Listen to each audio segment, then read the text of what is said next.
offering. Okay, great. Or I'm getting a little bit hungry, so maybe some... In either case, if you don't get those things, the desire will disappear over time. If you don't get the house, 40 years from now, there may be a seed of desire left, but you're not gonna want that house 40, that's what's really confusing for people is people don't realize that if you do not give into your desire, it'll disappear on its own. And people sort of know this if you've been hungry, and you'll notice that you feel hungry, but if you don't feed yourself, the hunger goes away. It'll come back because get recreated stronger by certain signals in your body, but the desire disappears if you don't give into it. So urge surfing is recognizing that you don't need to conquer your addiction, you need to wait it out. So if you have a desire for pornography, the desire will start, it'll increase, it'll peak, and then it'll disappear on its own. Any addictive substance. You just need to play the waiting game.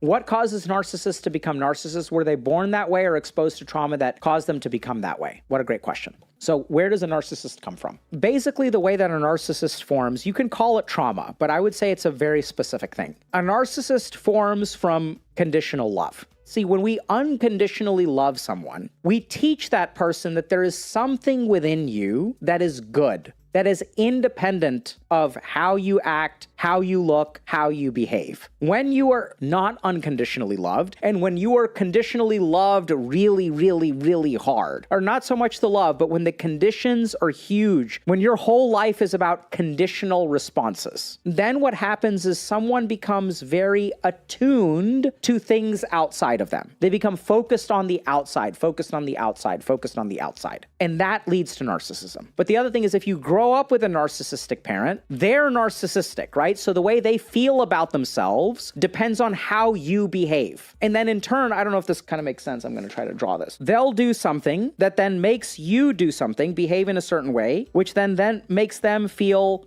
proud. And if they feel proud, that means that they are a good parent. So this behavior that you do determines whether they feel proud or they feel good. And if they feel good, then they love you. So what happens then? You learn that love depends on this behavior. If you do this behavior, then you get love. If you don't do that behavior, you get punishment. You're growing up in a conditional love situation, which is really common when your parent is a narcissist. And so that will make you narcissistic. So the number one thing that correlates with male suicide is not depression. And this is super scary. There's one study I saw recently that suggests that 50% of men who kill themselves have no history or evidence of mental illness. I believe the statistic in my clinical practice because I know what depression looks like. I know what bipolar disorder looks like. And half the men that I've worked with, at least, are not actually mentally ill. See, mental illness means a pathology of the mind, which means that the mind is malfunctioning. Most of the suicidal men that I work with, their mind isn't malfunctioning. They genuinely have a life that is no longer worth living. They're looking at things and objectively realizing that there's no way out of this situation. So they turn to suicide. So I know it's kind of like a very controversial statement, but I think that's what my clinical practice has shown, and there's some research to even back that up. So if we sort of look at what's going on with men, they have nowhere to turn to, and the number one thing that correlates with it is not mental illness, but is a sense of thwarted belongingness. But basically what happens is what causes people to kill themselves is they try to connect with others and they get rejected. This becomes a self-fulfilling prophecy. If I go into a job interview and I feel a lack of confidence, if I believe I'm a loser, then I'm not gonna get the job. You used to go to clubs and buy bottles of champagnes and thought that you were a loser, didn't end up where you wanted to go. So this is what a lot of people don't understand. Everyone's focused on productivity. But the single most important thing that will determine your future is your sense of who you are. And that's not like some, spiritual, get connected with you. This is like in science. Right? If you believe you are a loser, the empathic circuits of other people's brains will detect that in you and they will treat you like a loser. You carry who you are with you. That's why you get into failed relationship number 1, failed relationship number 2, failed relationship number 3 until you changed. And when you change, your sense of identity changes, then your future will change. What if I told you there's one thing that you can do that will lower your depression, your anxiety, your sense of hopelessness, help you form connections, and cut back on unhealthy coping mechanisms, like going to your goon cave every single day? What if I told you there was one thing that would do that? And you'd be like, yeah, sign me up. What supplement is it? Is it a course? Is it meditation? It's not meditation. It's not journaling. It's not therapy. It's actually being nice to other human beings. And the mechanism of this is fascinating. So if you give someone, this is a really cool study, if you boost someone's serotonin transmission, they become more empathic. And the reverse is also true, that when we become more empathic, our serotonergic circuitry actually gets buffed, which is why we see that people who are empathic have lower levels of depression and anxiety. And what is the treatment that we use for depression and anxiety? It's giving people selective serotonin reuptake inhibitors. We basically boost their serotonin transmission. What a lot of people do in quiet quitting is they recognize that additional effort is not rewarded. So what used to happen is, okay, like there are 4 employees, and if you work hard, you will get promoted. And so then the default became everyone is working hard, but you still only get one person who's promoted. And so over time, what that sort of means is there's this interesting pressure where it creates like almost like a game theory kind of situation where I have to work harder than all of my colleagues in order to get promoted. But the harder my colleagues work, the harder I have to work to outpace them. So this system was happening. And then employers realized everyone is working way harder than they are paid for. Then what started happening is I think employees started taking this for granted. So now we started getting things like unpaid internships or really lowball salaries. And employers started to think like, oh, we can just lowball the out of people because this is now the standard. That happened so much that employers started taking this for granted. It's not even going above is no longer going above. Going above has become the norm. Right now, like so many people are taking advantage of these like traditional work environments. And as more people take advantage of it, we have a generation of people who are just checking out. They're like, this doesn't work for me. Like, this is not worth it. You know, if you look at things like, you know, wages, like, for example, teacher wages. So teacher wages have not kept up with inflation at all. And then on top of that, we have this like growing technological crisis where kids are becoming more dysregulated than they've ever been. We also have all kinds of like fear of lawsuits. So teachers cannot discipline kids. And so we're seeing an absolute collapse. I don't know if like people are seeing it like economically, but I'm seeing it on the level of like teachers who are burnt out and like students who are really struggling. Like parents come to me, no one knows what to do. And like the school systems in the United States are getting absolutely screwed. So I think what we're seeing is a whole-scale failure of our traditional institutions. And you're familiar with bro science? No. When you go to the gym and you hang out in the gym environment, there's a lot of guys that walk around to claim that they have the right way of exercising the right way. It might be the right way for them, but if I in medicine try and take what worked for one person and try and scale it, I'm going to run into a disaster. Yeah.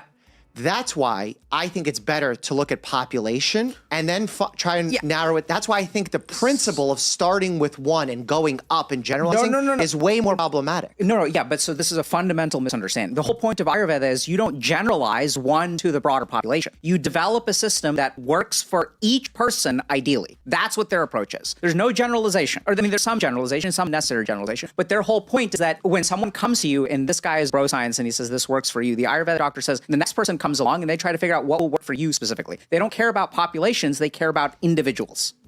The one place where we actually know that illness is growing and at an astronomical rate, actually, like a really, really scary rate, is mental illness. Why?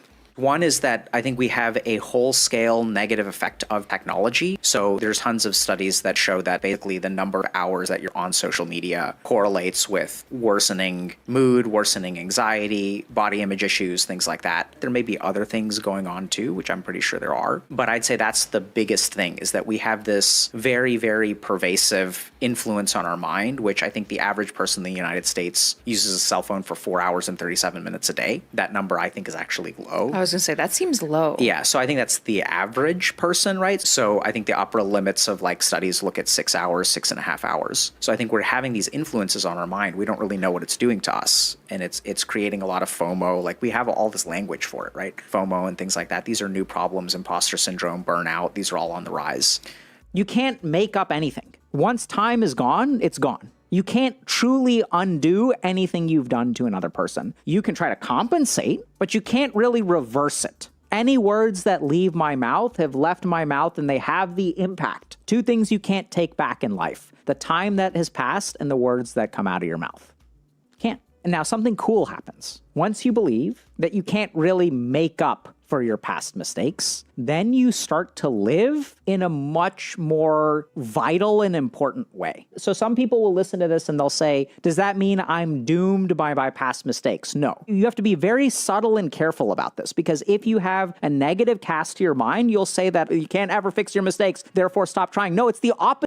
Going to your goon cave every single day. What if I told you there was one thing that would do that? And you'd be like, yeah, sign me up. What supplement is it? Is it a course? Is it meditation? It's not meditation. It's not journaling. It's not therapy. It's actually being nice to other human beings. And the mechanism of this is fascinating. So if you give someone, this is a really cool study, if you boost someone's serotonin transmission, they become more empathic. And the reverse is also true, that when we become more empathic, our serotonergic circuitry actually gets buffed, which is why... F's in chat. Okay. Oh. Alrighty. Welcome to another Healthy Gamer GG stream. My name is Dr. Alok Kanoja. Just a reminder that although I am a psychiatrist, nothing we discuss on stream today is intended to be taken as medical advice. Everything is for educational and entertainment purposes only. If y'all have a medical concern or question, please go see a licensed professional. Happy 2026, everybody. I know there's a slight echo in the room. We'll hopefully take care of that pretty soon. But really, this is our first stream of the new year. And, I just want to reflect for a moment about how crazy the last, I want to say 6 years has been. Here's for hoping that there is not another catastrophic once in a lifetime event in 2026. So I think the really interesting thing about, so I'm a psychiatrist, if y'all didn't know. And I showed up on the internet a couple years ago to try to help people with their mental health, teach people some things. And the thing that I'm so shocked by is just how bodied everybody is getting, man. It's just insane, man, with COVID and wars and economics and the existential threat of AI and dating and mating crisis and social media affecting our brains. I saw a recent study about how Gen Z is the first generation in the history of humanity that we've collected that has lower cognitive performance than every other generation. So we started collecting, data on IQ, I think maybe in around 1900. And every generation has basically improved. And Gen Z is the first generation where cognitive measures, executive function, focusing ability, memory, these things are actually going down. And so it's insane. This is, I think a lot of people think this stuff is going to blow over. This stuff isn't really that real. We're seeing the highest rate of sexlessness. We're seeing the highest rate of, at least in the United States, people lacking independence. So 50% of people under the age of 30, I think, still live at home. It didn't used to be like that. So I think it's just everything is getting harder. And I don't think I have kind of rose-tinted glasses here. Maybe I do. But things are getting harder. And I would take just a year where things are just stable. If we can just not, mess up another dimension, that would be great. I think there's reason to be optimistic, though, because I think that we also have at our disposal tools that we've never had before. So for those of y'all that are feeling pessimistic about 2026, I feel your pessimism, but let's remember that even though things are not great, it doesn't mean that they can't get better. And so we have things like this, like the internet, where sure, social media is rotting our brains just a tiny touch, but we also have things like social media to teach us things, right? We have things like video platforms and live streaming and stuff like that. So I think the challenge that we have is utilizing the tools at our disposal, which so far have been allowed to run wild, right? People will like develop apps and, you know, functionality without sort of thinking about the long-term cognitive consequences. And now we can start to like leverage some of this technology for our benefit. And we would love to help you try to do that. We're going to do our piece there. And I'm really hoping good things for y'all in 2026. I'm excited about a lot of stuff that we are really, really hoping to do. We've got, you know, we're going to be making some announcements pretty soon. And just to keep you guys, you know, just to share a little bit, we do have a couple of new things. So you guys may have seen, I have this mug over here. So this is, we just dropped a new merch line, FYI. So these are actually, the characters on our mug are actually our staff here at HG. So each of these characters is inspired by someone who works here. We also have a new calendar, by the way. So a 2026 HG calendar, which has various quotes and thumbnails. So if you guys, you know, want to stay positive, we've got that stuff. And then we have a couple of other things that are pretty cool. Let me see. So we talked about the calendar. There's a blanket. There's a hoodie. And there's another hoodie, a comfort zone hoodie. So, yeah, we've got some merch for y'all to tide things over. Yeah, so we're gonna do our best to help you this year. How are y'all doing? Everyone doing okay? Anything that anyone wants to share about life, liberty, the pursuit of happiness? How are things going for y'all? How's 2026? Okay, started off strong this year. Strong work. Dice 3000. What else? What else y'all got going on? Same year, miserable job. New year, same old miserable job. Okay. No bueno. Not well, unfortunately. Someone's mantra is kicking in. Last semester of college. Yeah, so I'm just curious, any membership enjoyers in chat?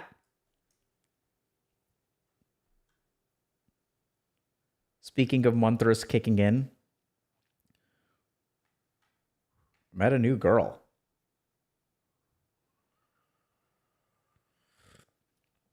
Okay, you're here to listen and learn. Fantastic. We're going to be talking about optimization today. Just did your advanced meditation last night, was really good. Okay. Yeah, someone's saving up for coaching training. There was a thread on our subreddit recently about coaching training. I don't know if you guys saw it. But yeah, so I had a quick question for people. So recent membership enjoyer. So I did something a little bit unusual yesterday. I taught meditation for a full hour. I just wanted to get a quick temperature check on how did y'all feel about like literally an hour of teaching advanced meditation? Did you guys, because I don't teach as much meditation on stream anymore, but just curious if you guys felt like that was like an hour of straight meditation instruction is excessive. Because if it's not, okay, so people liked it. Okay, so we're gonna try. I may try to do that on our regular streams, and we'll see how a wider audience likes it. Yeah. So for people on Twitch, so you guys can sign up for memberships outside of YouTube. So we tried to. Some people will watch on YouTube, so we have a YouTube membership, but then. Exactly, because like there's people on Twitch who have no idea what's going on. So you guys can check out memberships. You can watch all of the previous streams. We started about 2 years ago. So we do about 4 hours of lectures per month. So there's like over 100, I think, hours of content on there. But so we'll try. So the main question that I kind of had is like, are regular chatters would that be a waste to do in chat, like teach meditation for an hour, or would that be something that people will? I know that people who are like interested in attend membership lectures are more open to that sort of thing, but that's why we're sort of, I'm trying to get a sense of how much meditation I want to teach on stream. Okay, so let's get to it. We've got 4 topics today. One, and we're not gonna do, like, I'm not even gonna bother with a poll, or maybe I should bother with a poll. I don't know. We'll see. If mods in chat want to do a poll, we can do a poll. So we're gonna cover 4 things for sure. The first is optimizer. So what is the psychology of an optimizer? Gonna show y'all real quick. Okay, there's psychology of an optimizer.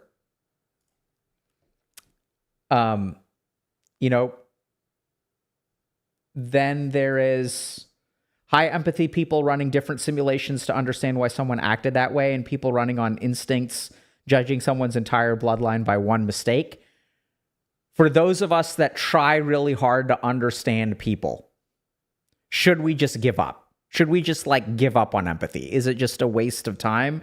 Because there are people out there who are just YOLOing it. And yeah. Another thing that we've got, stop sharing my thoughts and feelings with my girl, the relationship improved, and alone again.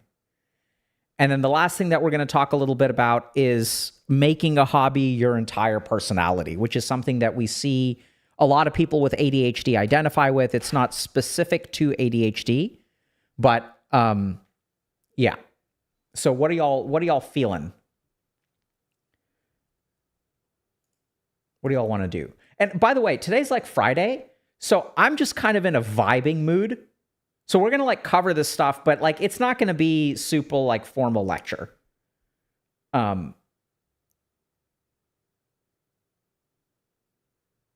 What are y'all feeling?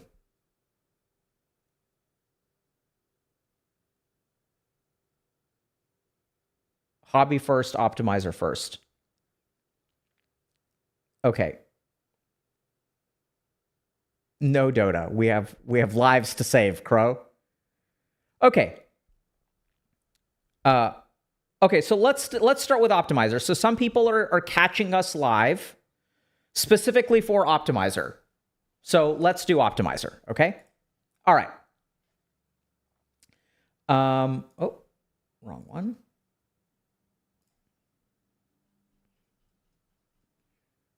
Okay. Okay, so something that I'm starting to see more of is people are what I would call relentless optimizers, right? So we have a culture right now where we have a bunch of people on the internet, like yours truly, who will tell you guys how to get more out of life, right? So we're like steering clear of politics, but like we're gonna use various kinds of products and services to optimize my life. Oh my God, there's this. I did not put this here, but that looks like Steven. Shout out to Steven. And so there's just a lot of people who are like, I got to do better. I got to do more. And sometimes these people become what I would like to call an optimizer bot. Okay. And I know that's mean, so let me explain. Haha, I'm a dick. Okay, no, here's what I mean. So as a psychiatrist, I've worked with a ton of people who want to optimize. I myself also like to optimize. Like this setup over here has been optimized for my streaming pleasure, okay? So optimization is not bad, right? Becoming efficient is not bad. Like doing stuff and doing it better and like all of that is great, right? So if I'm going to work out, like let me figure out how to work out, let me figure out how to eat properly, like let me figure out how to like manage my energy levels. Like all that stuff is great. But sometimes what happens is people become optimizer bots. And they sort of optimize for the sake of optimization, for the sake of just like I'm going to do more because more is better, right? More money is better. More girlfriends, more boyfriends are better. more houses, bigger houses, just more is better. Why have one hot dog when you can have two? More is better. And they sort of relentlessly optimize. And so optimization doesn't become a means to an end, which, spoiler alert, that's when optimization is healthy.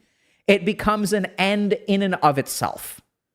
And what I've seen as a psychiatrist is when optimization becomes an end in and of itself, it actually masks other psychological problems. So one of the things that I love about being a psychiatrist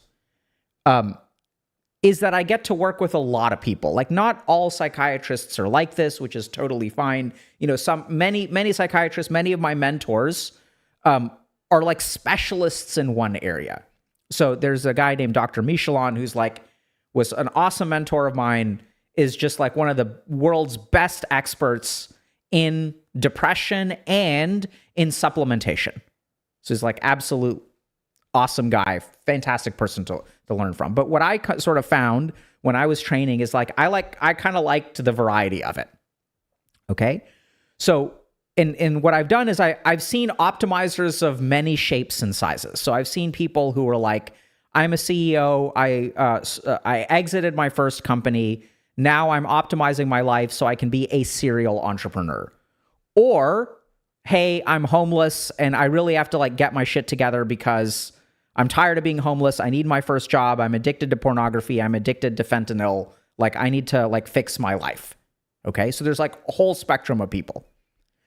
And what I find is that there's a couple of psychological. So the first thing is there's not one optimizer. It's not one psychology. There's actually a different set of reasons why people become relentless optimizers. So I'll give you all an example. This is one that is very common for very successful people. So when I work with someone who's entrepreneur or CEO or senior VP of sales in North America or something like that, many of these people are optimizers, right? So they do sauna, they do red light therapy, they do intermittent fasting. They're just amazingly productive human beings. And one of the things, there's a really interesting aspect of psychology, which is that human beings, one of the best ways you can run away from a problem is to solve a completely different problem. So sometimes when I run into relentless optimizers, why do they keep on optimizing? Because all of these optimizations are running away from the one problem they don't solve. So I had a patient who wanted a divorce. Really, what they wanted was a divorce. They were not happy in their marriage, and they were kind of fucked. And the reason they were fucked is because there was nothing wrong with their marriage. All right, so they married someone, were together for 12 years, and they were just unhappy. They decided not to have kids. They were just unhappy with their marriage. But their basic problem, so as they got married pretty young, as they grew up, they got married at the age of 23. They'd grown into being 35. They had become a different person, right? So if you think about yourself at 23 and yourself at 35, you've become a different person. Your partner has become a different person. So here they are, fundamentally unhappy in their marriage, but not because their partner is doing anything wrong. Not because there's something wrong in their life. It's just, this is not the person that I want to marry. They got married out of momentum. Were dating started dating their partner in high school, dated all through college, got married when a year after they got out of college. So now this person has a big problem, which is that he's unhappy in his marriage. But what to do about it? I know what I'm going to do. I'm going to solve everything else. And there's a really great paper. Let me see if I can pull it up, actually. Hold on a second. Let me see if I can find this. Dev brain. Here we go. Let me see if I can find this. Yeah. Okay. Let me just browse this with you guys. Okay. So here's on the unhappiness of software developers. I think this is mental well-being at work. I think this is the paper.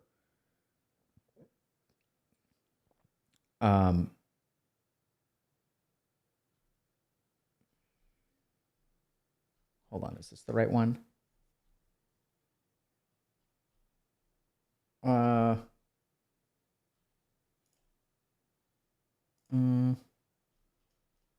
This is the same paper. Oops.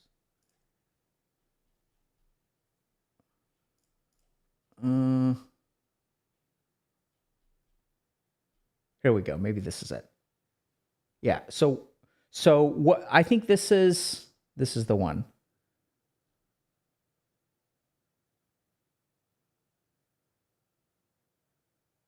I think this is the one. So this is a paper that, oh man, I can't find it now. Let's search for code review. Let's see if I can find it. Code review. I remember this. Let's see. Oh.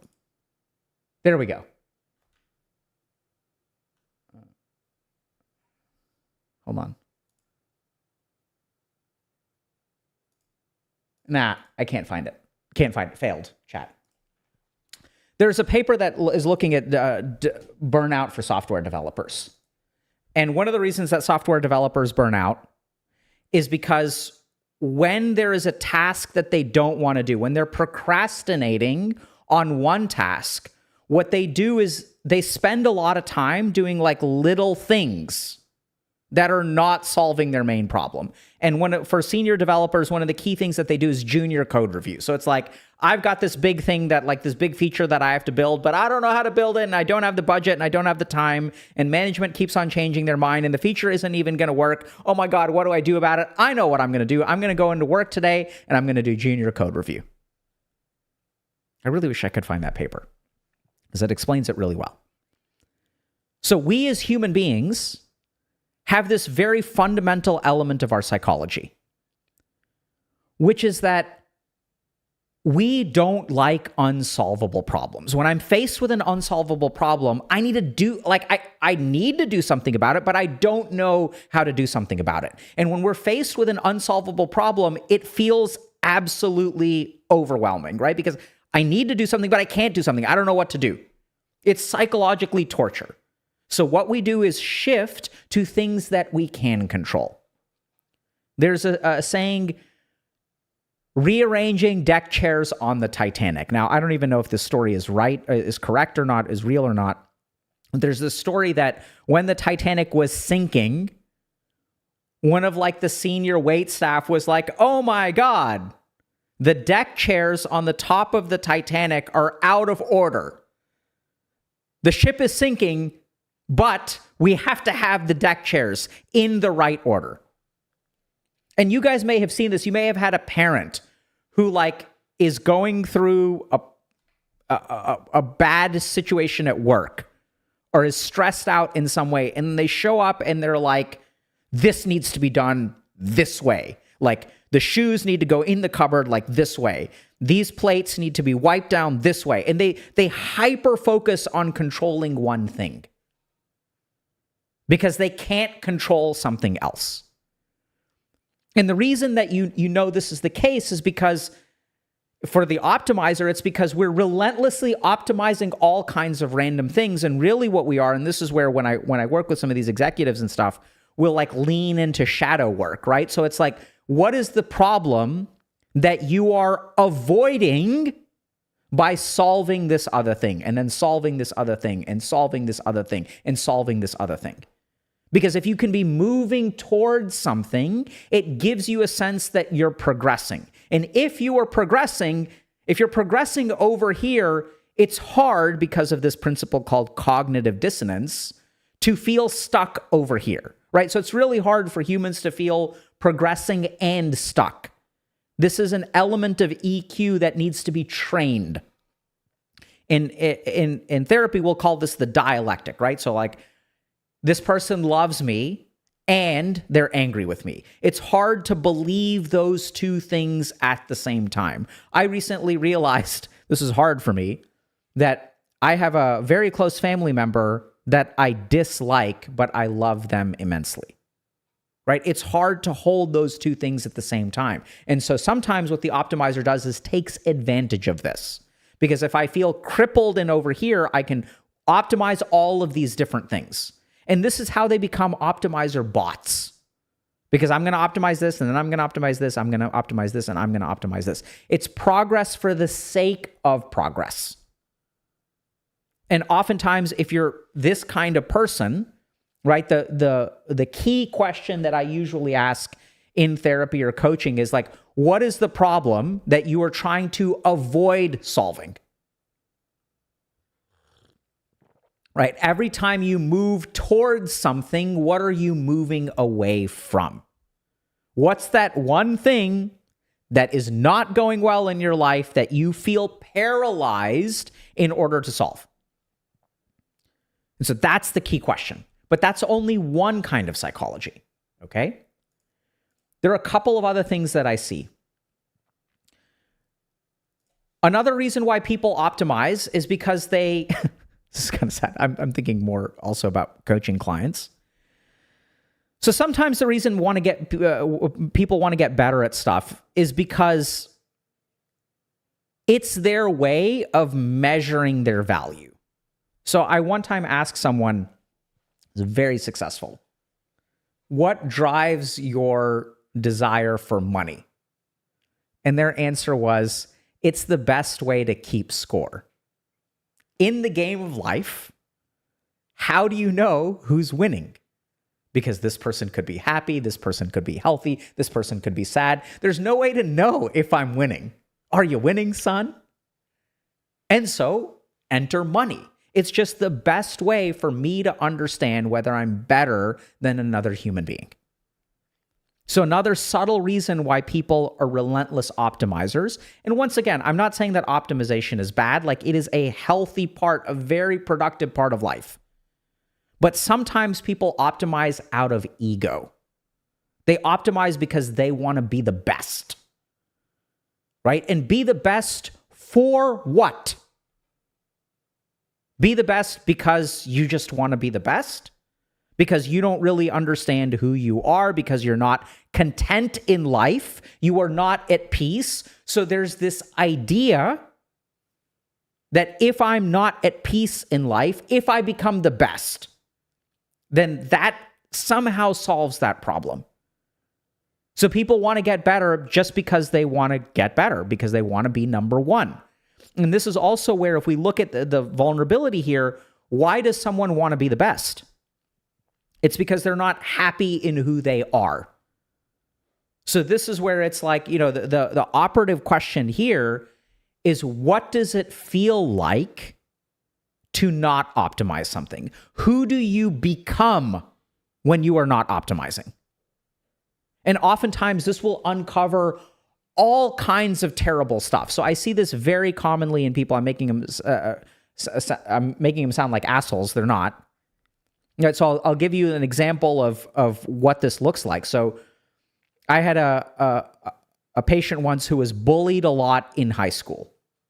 And there was a particular, this is terrible, I don't know if you guys have experienced this, but sometimes in high school, in your freshman year, one of the worst things that can ever happen to you is someone can come up with a nickname that sticks and is derogatory.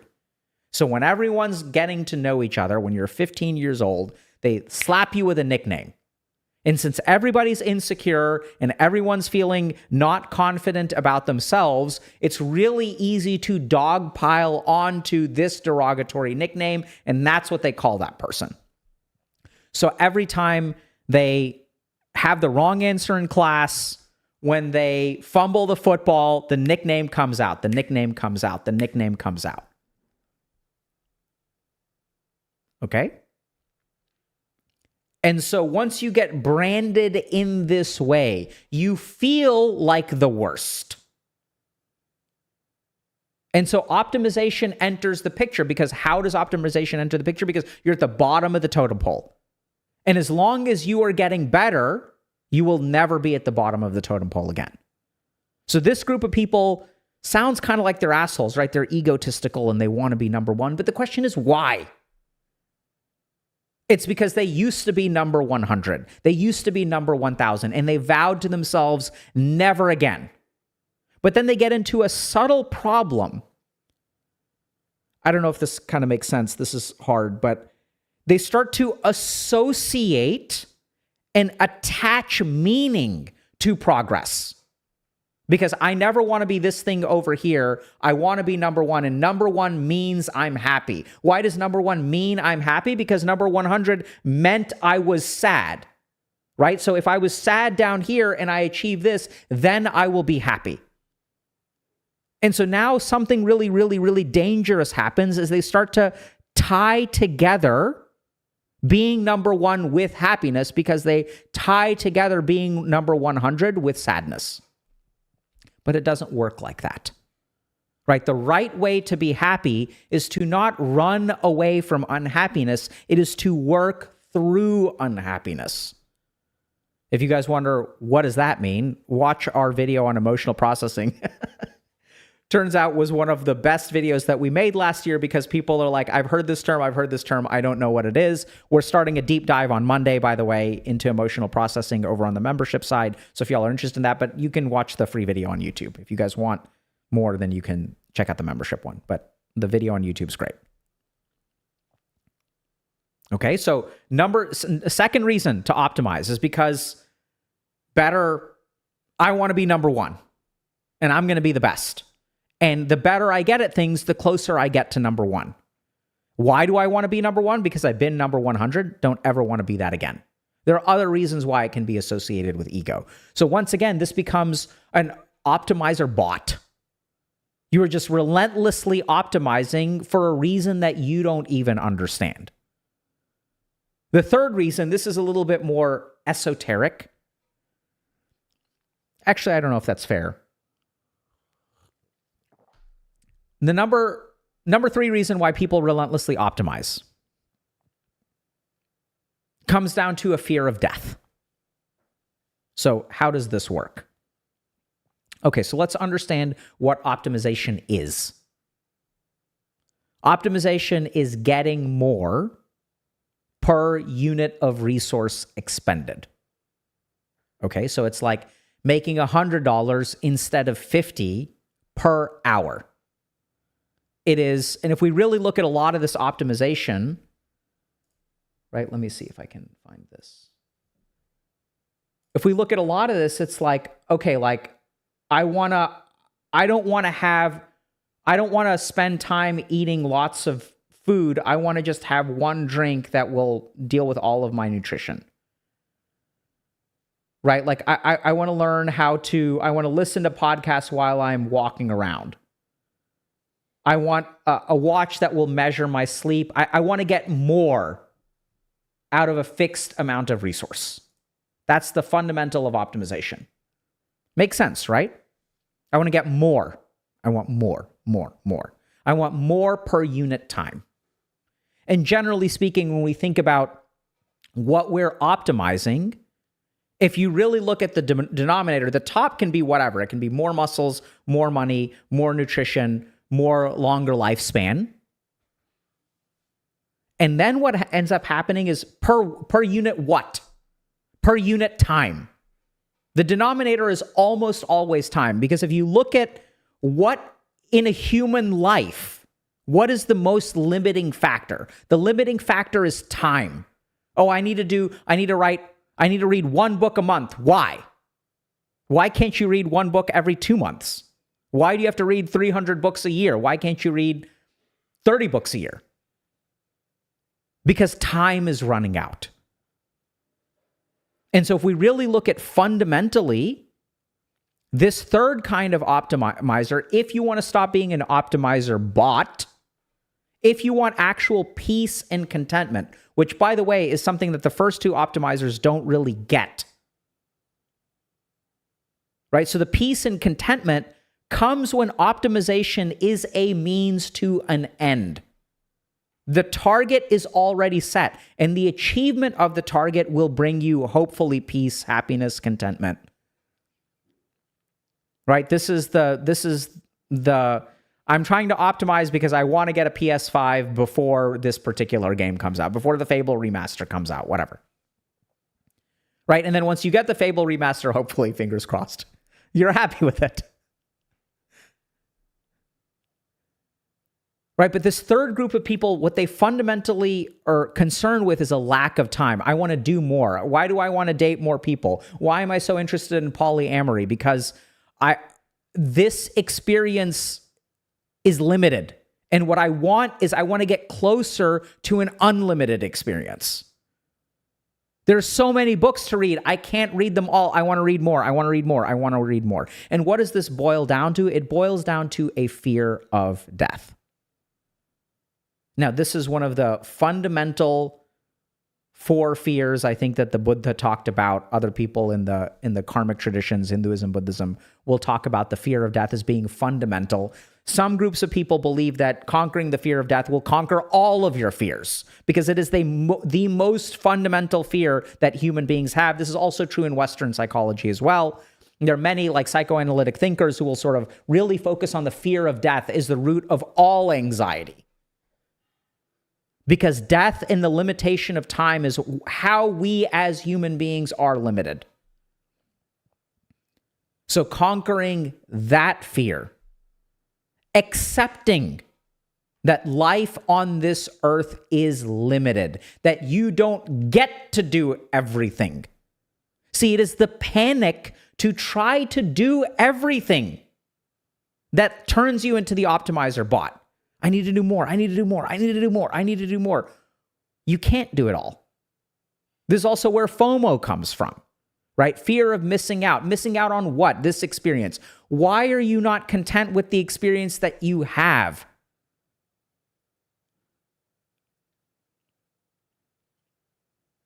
And so you can try to increase the numerator as much as you want to, but that denominator is ticking, ticking, ticking, and it is terrifyingly ticking. And no amount of optimization will stop the march of time. No way to beat death. And so once you start to grapple with that directly, right? My time on this earth is limited. And so the optimizer will say, but I want to make the most of it, which is good. There's a good logic there, and I encourage you to make the most of it. But here's the tricky thing. Making the most of it is not necessarily more.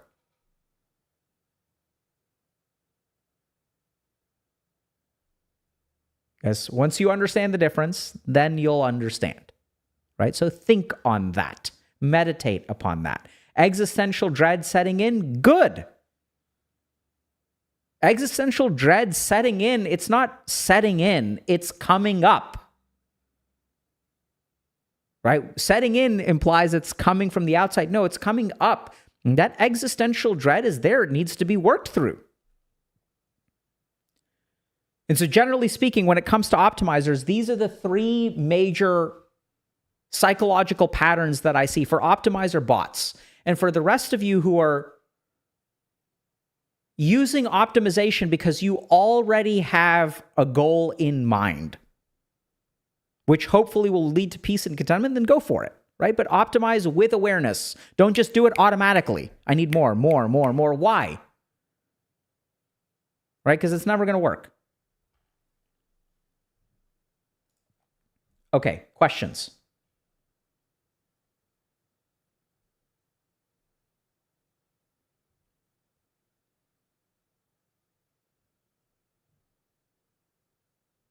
Hey, Prime, thanks for the raid. Hope you're doing well.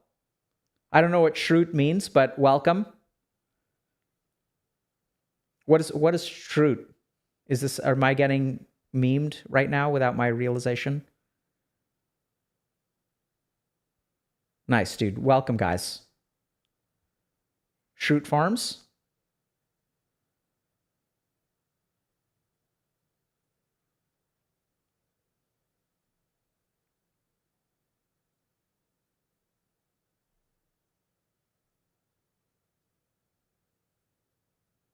Is there a balance to optimization and living a sedentary life? I don't think so.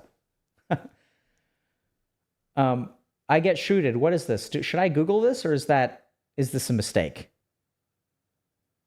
Okay, so for Prime Raiders, you guys want free therapy. This is not medical advice, but is for the people who are coming from Prime, is there something in particular that y'all would like to understand or need help with?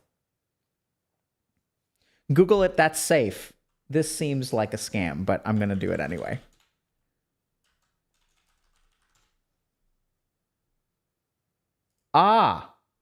Change route.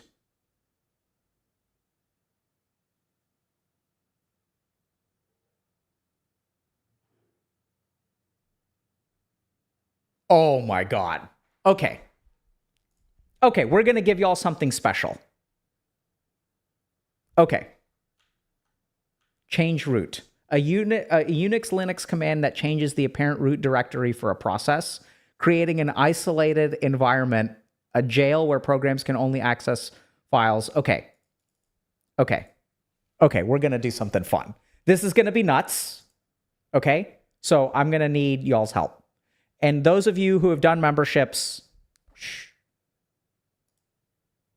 Okay? Silence. Minimal participation in chat. Okay. I'm going to ask a weird question. So, I'm not a programmer, okay? So, I'm a kid who grew up with DOS, not MS-DOS, DOS. Then I grew up with MS-DOS. I installed games from floppy disks and then the hard disk floppy disk. Okay. So I know something of the old magic, but not the new innovations. So in a file system, there is a root directory upon which all things are built. Okay. So I don't know if this question makes any sense. What is the root directory of a human being?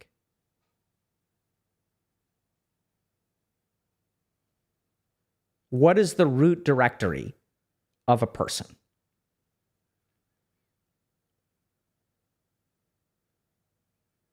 Okay, good. So these are quite, we're gonna break these down. Okay, love it. So people are saying the brain. Okay, so brain, spine, mind, root, survive. Okay, so let's talk about survival as the root directory. I fucking love this. Man, I forgot why I love streaming. Okay, let's deal with each of these in turn. This is going to be pseudo-philosophical bullshit by Dr. K 101, but there's a chance there's brilliance in here. Who knows? Okay, so let's understand this. Survival, number one. So you can make the argument that the root of human, the root directory of being a human is survival. Okay, now there's a really strong argument here because we know from evolution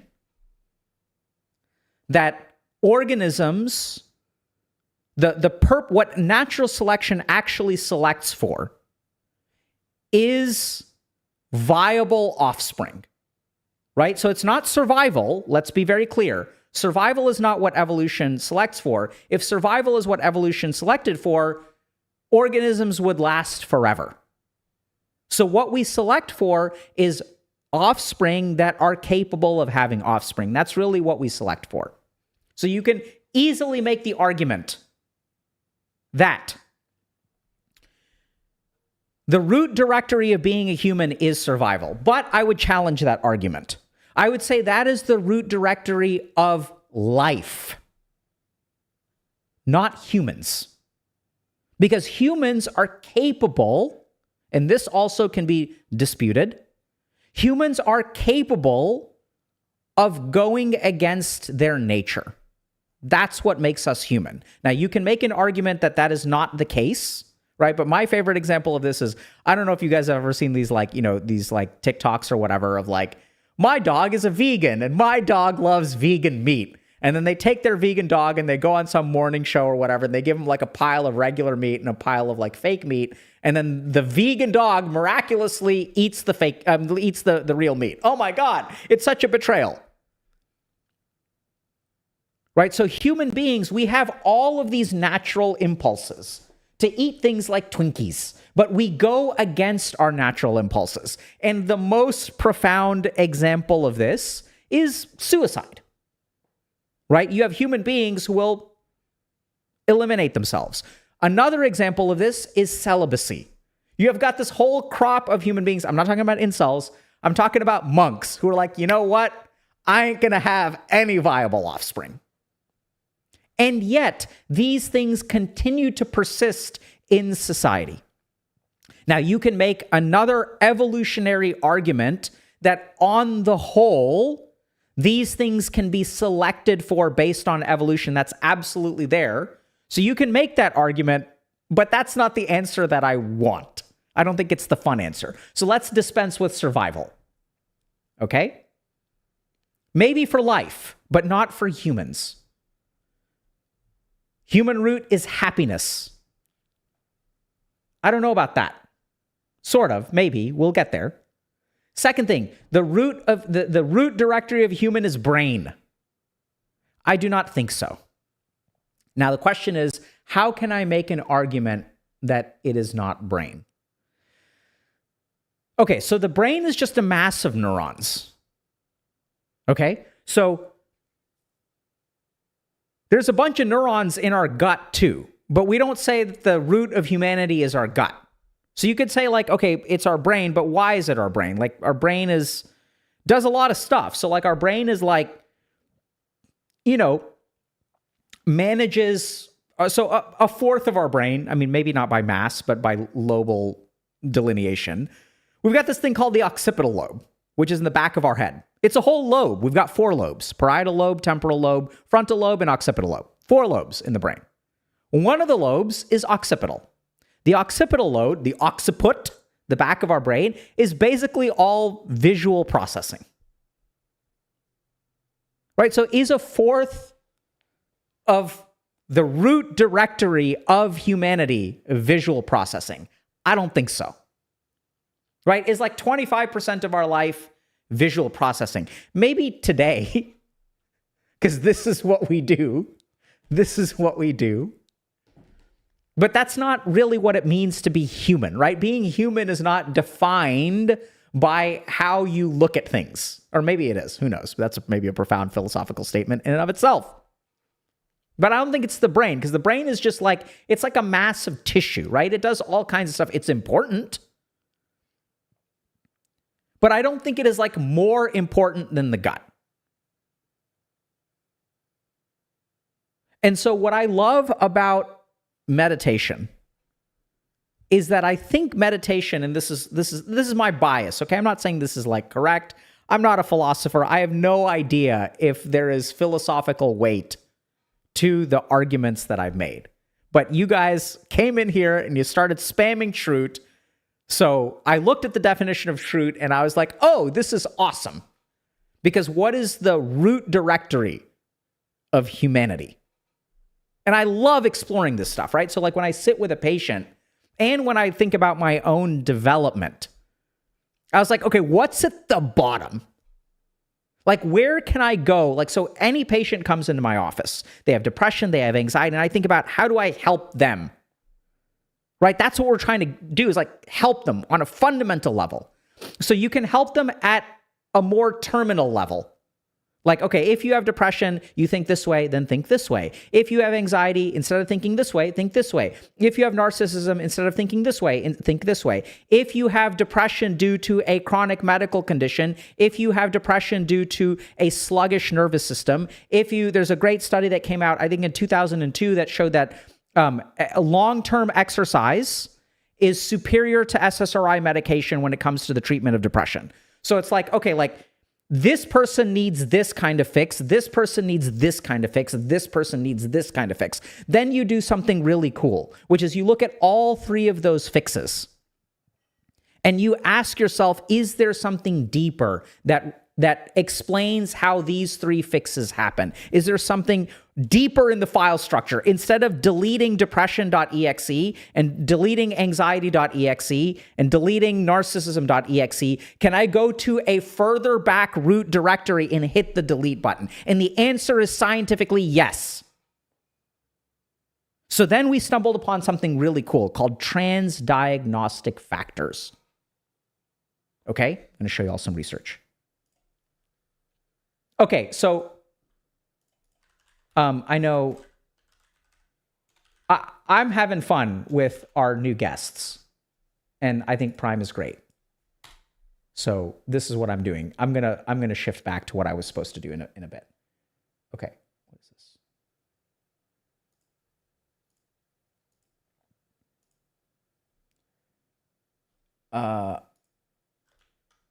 Transdiagnostic approach. Okay. Transdiagnostic approaches to mental health. Let me see if I can. No, I want you to. How do I want to move. Okay, whatever. This bothers me.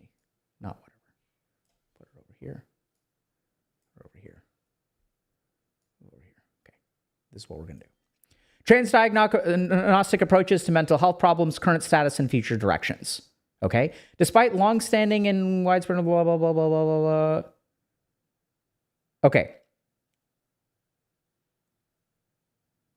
So in their place, there is a gathering support for a transdiagnostic approach that cuts across traditional diagnostic boundaries or more radically sets them aside altogether to provide novel insights into how we understand mental health difficulties. Okay? So what this basically means is we then review several recent transdiagnostic approaches to classification, biosocial processes, and clinical interventions, highlighting novel developments. So number one evidence that there is a root directory for mental illness, there's a bunch of comorbidity. A lot of people will say, I have depression, anxiety. I have depression and ADHD. Second reason why there may be a root directory is because depression doesn't capture everything that happens to a person, okay? And then, so here's an example of what transdiagnostic factors actually look like, okay? So there's signs and symptoms of depression or anxiety. And then we segregate these, right? So this is like eating pathology, here's phobias, here's anxiety, here's bipolar disorder, here's personality disorders, different kinds of personality disorders. And if you go back to the root directories, there are the capacity to internalize. There is antagonistic externalizing. So I'll explain what these two things are, and then I'll explain what transdiagnostic. Are y'all with me? Is this fun? Are you guys enjoying this? I'm going to check chat in like 10 seconds, and if you guys don't like this, then I'm going to move on, okay? All right, so what does this mean? Internalizing is a transdiagnostic factor. So if you take people who have depression, and if you guys want to understand where mental illness comes from, fucking Schrute is going to lead us to the origin of mental illness and how to defeat all mental illness, okay? We're doing it right now. Solving right now. Your mileage may vary, not medical advice. Okay. Internalizing. Okay. What does this mean? So if you take every human who has depression, every human who has anxiety, what you discover is that they spend time inside their head, more so than the average person who does not have depression, does not have anxiety. You guys know how people say ignorance is bliss? And you know how there's like stupid people out there, and the reason they're so happy is because they lack the intellectual capacity to have existential dread, right? And there's data to support this, okay? There's a lot of data that shows that the higher your IQ is, the more likely you are to be depressed. Insight trial is a great example that shows that rapid insight, understanding the severity of your situation, correlates with suicidality. Okay? So there's people out there who are like dumb and happy. And part of the reason for that is because they do not internalize. They're like, they're like kind of like bots. They're like, hello. Like I'm envisioning like Oblivion NPCs where you like walk up to them and it's like they have no internal environment, right? They're like Oblivion NPCs. They just say the same thing over and over again and like they're like Oblivion NPCs. Okay? And that's because they don't internalize. If you over-internalize, you are prone to depression, you are prone to anxiety. Now, let's take a look at another one. Does that make sense? So there is a root directory for depression and anxiety, which is the tendency to go in. This is another, I love this. Antagonistic externalizing. That's the next one we're going to talk about. Let me just see if chat is, you guys, okay, this is good.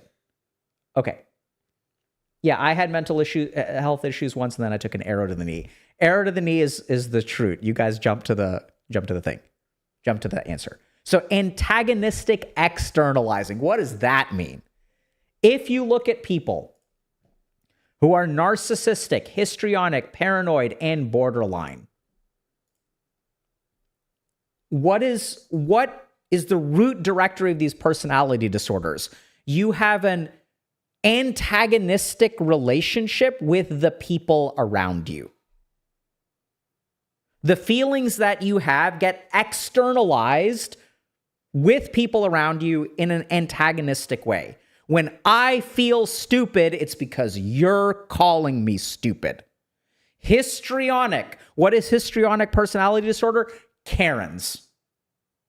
People who yell and, I'm being assaulted.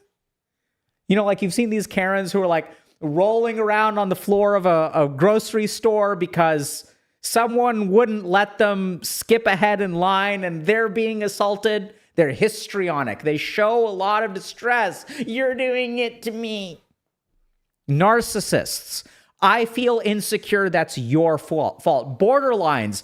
I feel the way that you perceive me. You're angry at me. That means I'm a loser. They can't separate. You being disappointed with me is not my value as a human being. These two things are not separate for someone with borderline personality disorder. The key thing, though, is what is the root directory of this? It is an antagonistic externalization. So when I feel things, I'm gonna move it outside of me onto you, and then I'm gonna get angry with you. Okay? And then there's other ones, right? So other transdiagnostic factors. Here's another one. Y'all will love this. Detachment, right? This is not vairagya, the yogic detachment, but schizoid, avoidant, and histrionic. So what does this mean? This means that basically these people, IDGAF. Oh, what? GG. IDGAF, right? Schizoid people like, They're detached. They move away from the people around them. Other examples of transdiagnostic factors: perfectionism, rumination. Right? So what is rumination? Rumination is thinking about something repetitively, over and over and over and over and over and over again. Some people think about things once. If there's no answer, they let it go. Some people think about things over and over and over and over and over and over again, even if it yields nothing. So these are transdiagnostic factors for mental illness. And this is how far psychiatry has come. But there is hypothetically, right? So now we depart science. Okay, so huge disclaimer, leaving science behind. If you look at the search for peace in the history of humanity, there are some people who have offered us all kinds of guidance. It's not scientific, but that doesn't mean that it isn't true. So you can look at people like the Stoics, and you can look at people like the yogis. And there's one really interesting, fucking frustrating thing. Okay, let me see. Give me a second.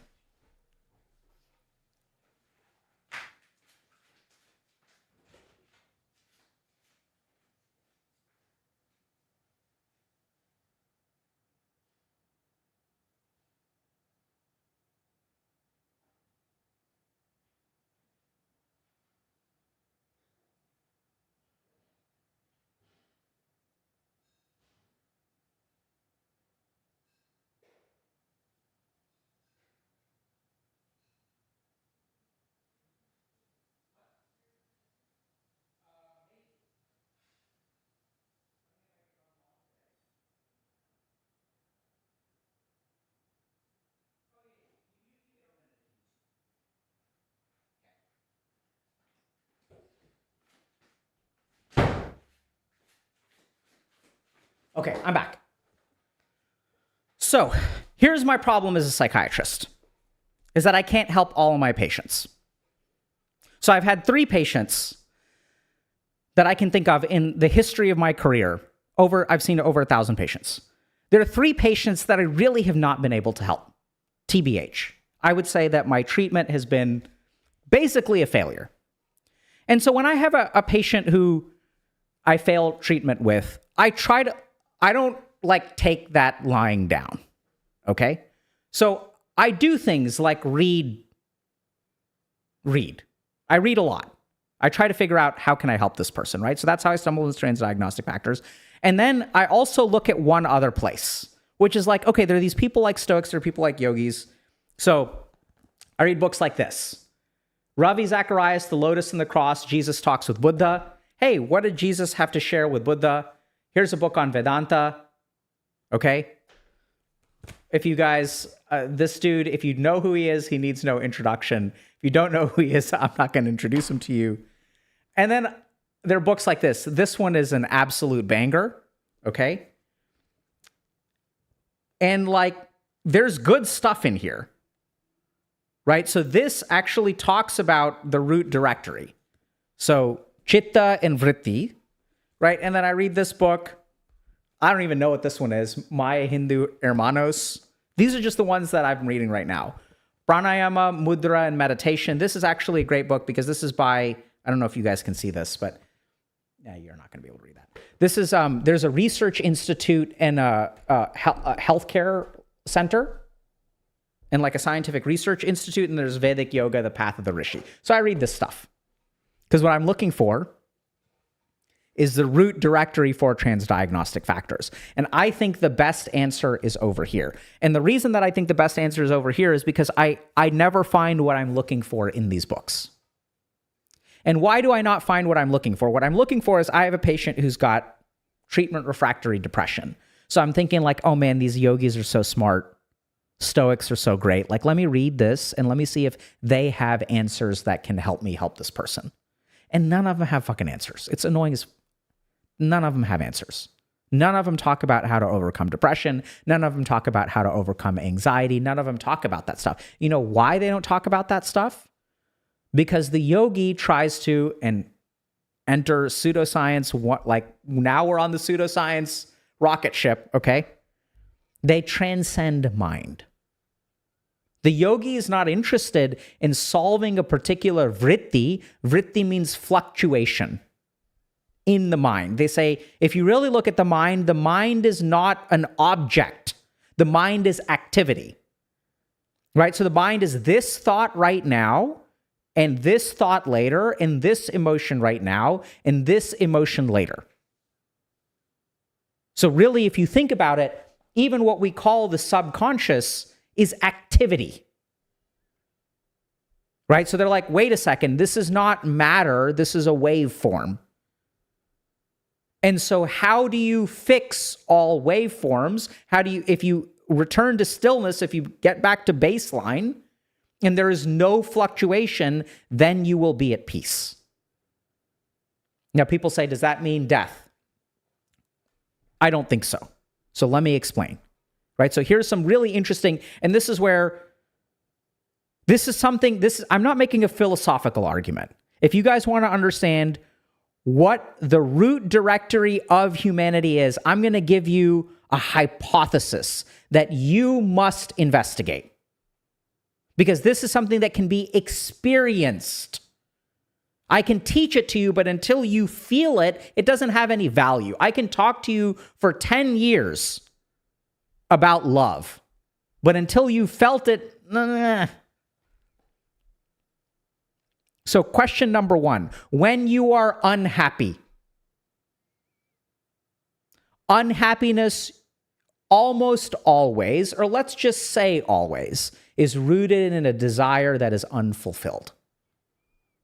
Right? I want this and I don't get it. Therefore, I am unhappy. But you will say, but what about depression? I'm pathetic. I'm a loser. Think about it. I'm pathetic. I'm a loser. What is the desire there? I don't want to be pathetic. I don't want to be a loser. I want to be respected. I want to be loved. I have anxiety. Oh my God, I'm going to fail. I'm going to fail. I'm going to fail. I'm going to crash my car. This person is going to break up with me. I'm not worth loving. What do I want? I want to pass. I want money to pay my bills. I want to drive home safely. It is in the dissatisfaction of our desires that we find all mental illness. Arguably, this is an argument, not a psychiatric truth. Okay, we've left science behind. This is for you to explore. Now, there's another piece there, which is if the dissatisfaction of my desires is why I am unhappy, there's a really cool experiment that you can do. You can look at what happiness is. So if I'm thirsty, this is unhappiness. And then if I drink something, thirst goes away. Thirst ceases. I don't know if cessate is a word. Ceases. And once my desire ceases, I presume that to be happiness, right? If I'm hungry, eat something and then you will be happy.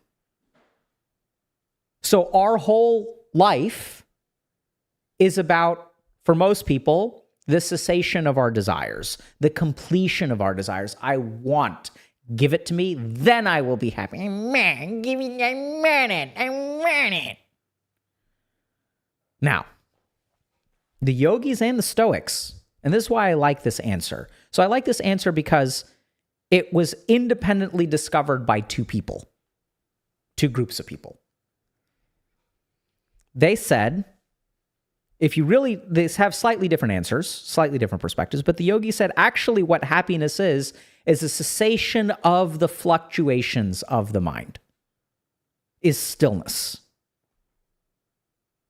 And then as they started chasing that, because the yogis are the biggest junkies on the planet, they're happiness junkies, they're bliss junkies. As they started chasing it, what they discovered is there is a way to get past mind entirely. And that actually, if we think about the cessation of desire means cessation of the activity of the mind. And if you think about your most content moments, when you were at full peace, laying on the beach, not a thought in your head, not a worry in your head, not a desire in your head, just soaking it in. Orgasm, number 2. Some people long for sleep, even long for death.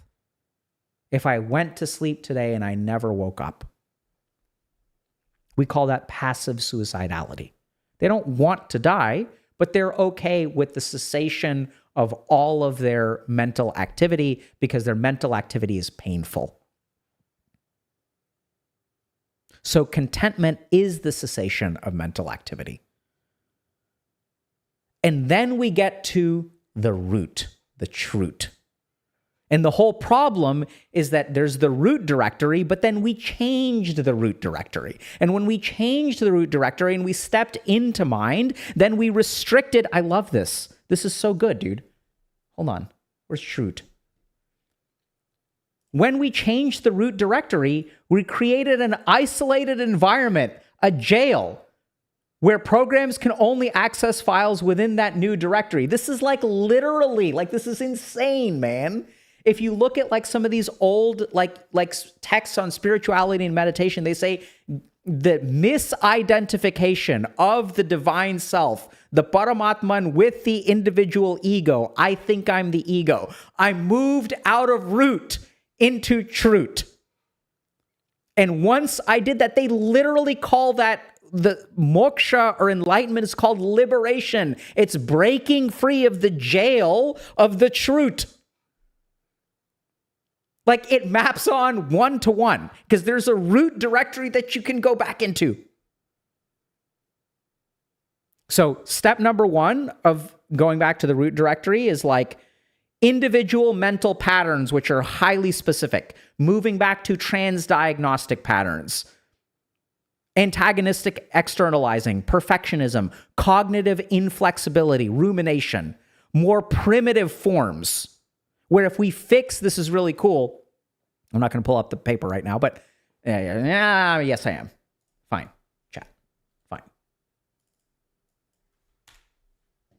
I'll pull it up.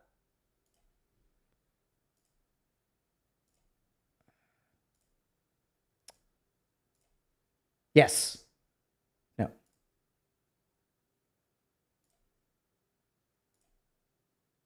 Ah. Yeah. So I think. Okay, whatever. I can't find it right now. So here's the thing.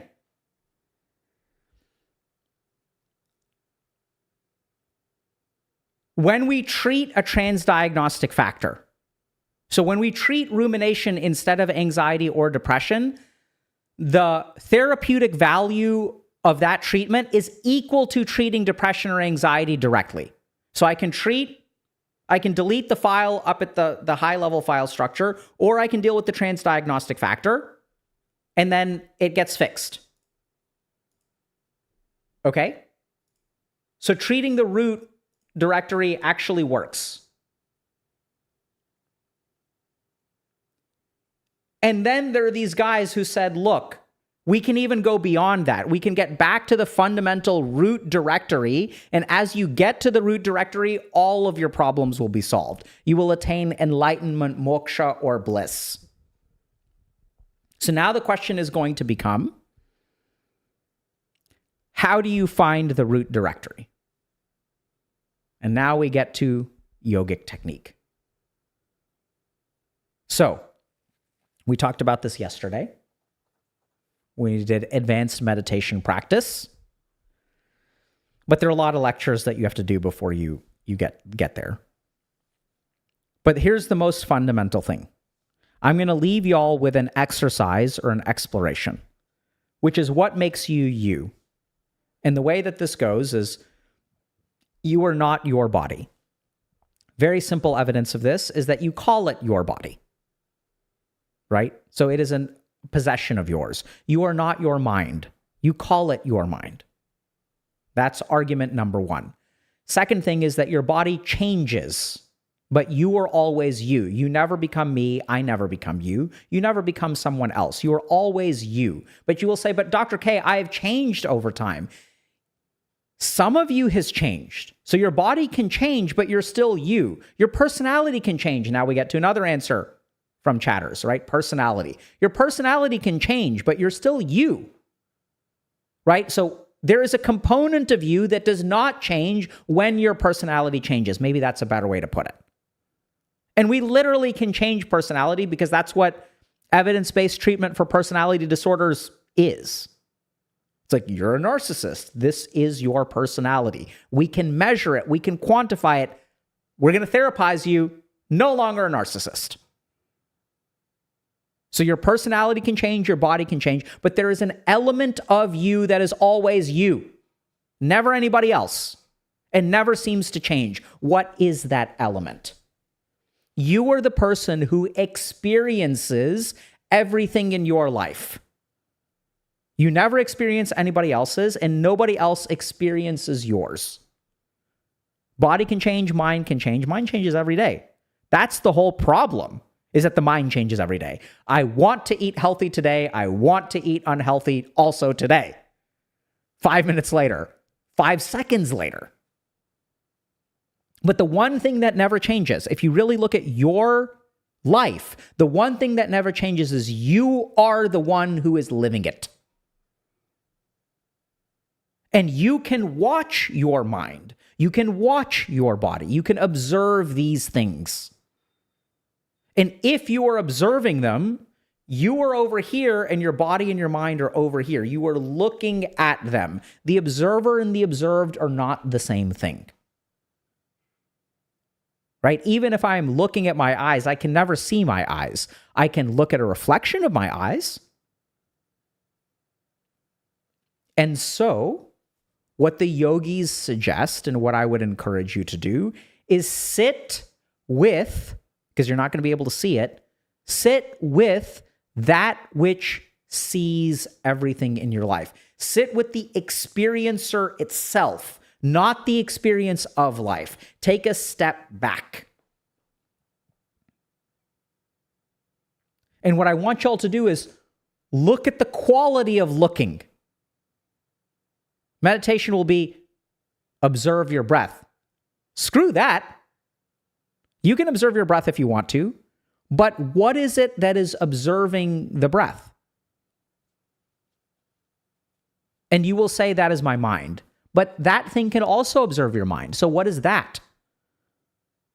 And literally, in yesterday's lecture, I taught meditation for an hour because we have other stuff to do today. Otherwise, I would do it right now. You guys can just watch it. There's a VOD. And advanced meditation practice is zooming out, receding into the experiencer. And my belief, the best answer I've got is that there is a root directory when it comes to humanity, when it comes to you, which is your capacity to experience, which we all have, but there is no scientific proof of. Right? It's a critical philosophical problem around consciousness, that you can experience something, but we have no evidence of your experience. We can see electrical changes in the brain, we can see blood flow changes in the brain, but that is not the experience of red. Right? This is a big philosophical problem. And so many people, the biological reductionists, will say that doesn't exist. Well, that's really interesting because the nature of what exists is rooted in human observation. How does science discover things? We observe something, right? And then we explore it, and then we discover it. All of science starts with human observation. There's one kind of universal delusion, which is that we experience stuff. And here's the tricky thing. It's not clear to me that science will ever be able to explore that. Because science is about things that you can measure. We have yet to discover an instrument that can measure experience directly. Like, I don't know if this makes sense. I may not be a real person. I could be like an AI generated whatever, right? Like even in my own head, you could be hallucinating right now. You could be living in the matrix. You could be in a coma, having a fever dream. Like I may not be a real. The only thing that you know is real is you because you experience it. So go there if you want to find truth.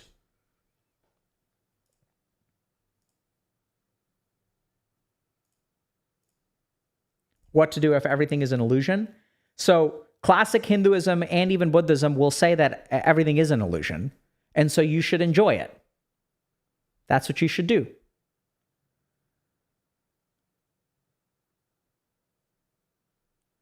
Right? So it's kind of like, and I know that sounds kind of weird, but actually it's not, because we do that every day. We pay money to do it every day. We pay money to enjoy illusions. We call them video games.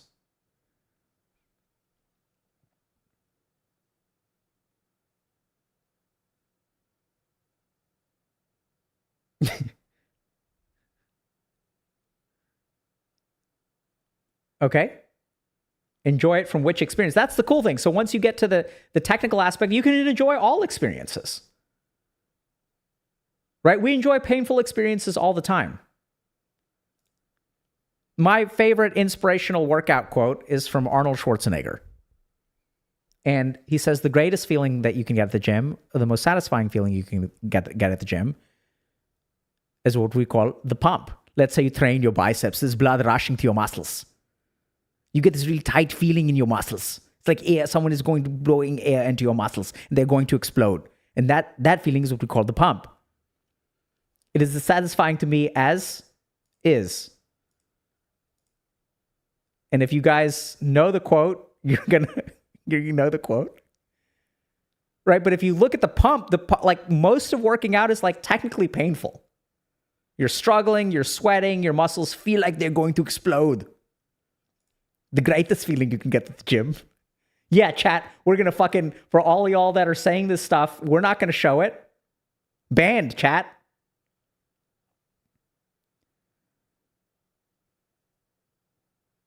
Right? And it's the most satisfying feeling, but it's not pleasant.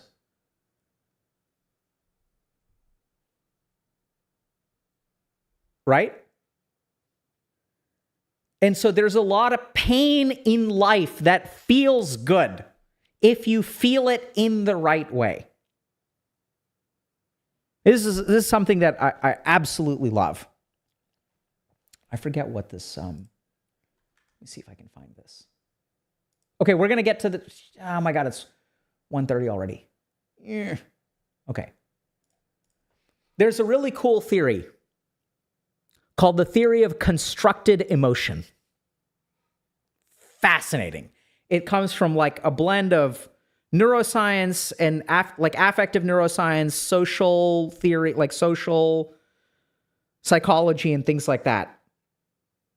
That basically, like, see, when we have experiences, we're like, I don't like work. Interviews make me anxious. I don't know if this makes sense.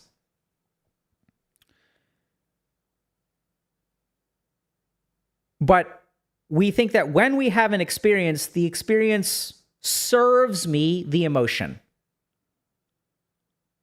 If I have an interview, I become anxious. And we'll believe that for good reason, because I've been on 10 interviews and I've been anxious in every single one of them. But this theory of constructed emotion actually suggests otherwise. And there's good neuroscience data to back this up. That we actually construct our emotional experience. Right? And like, we know we do that because that's when I have a patient who has PTSD.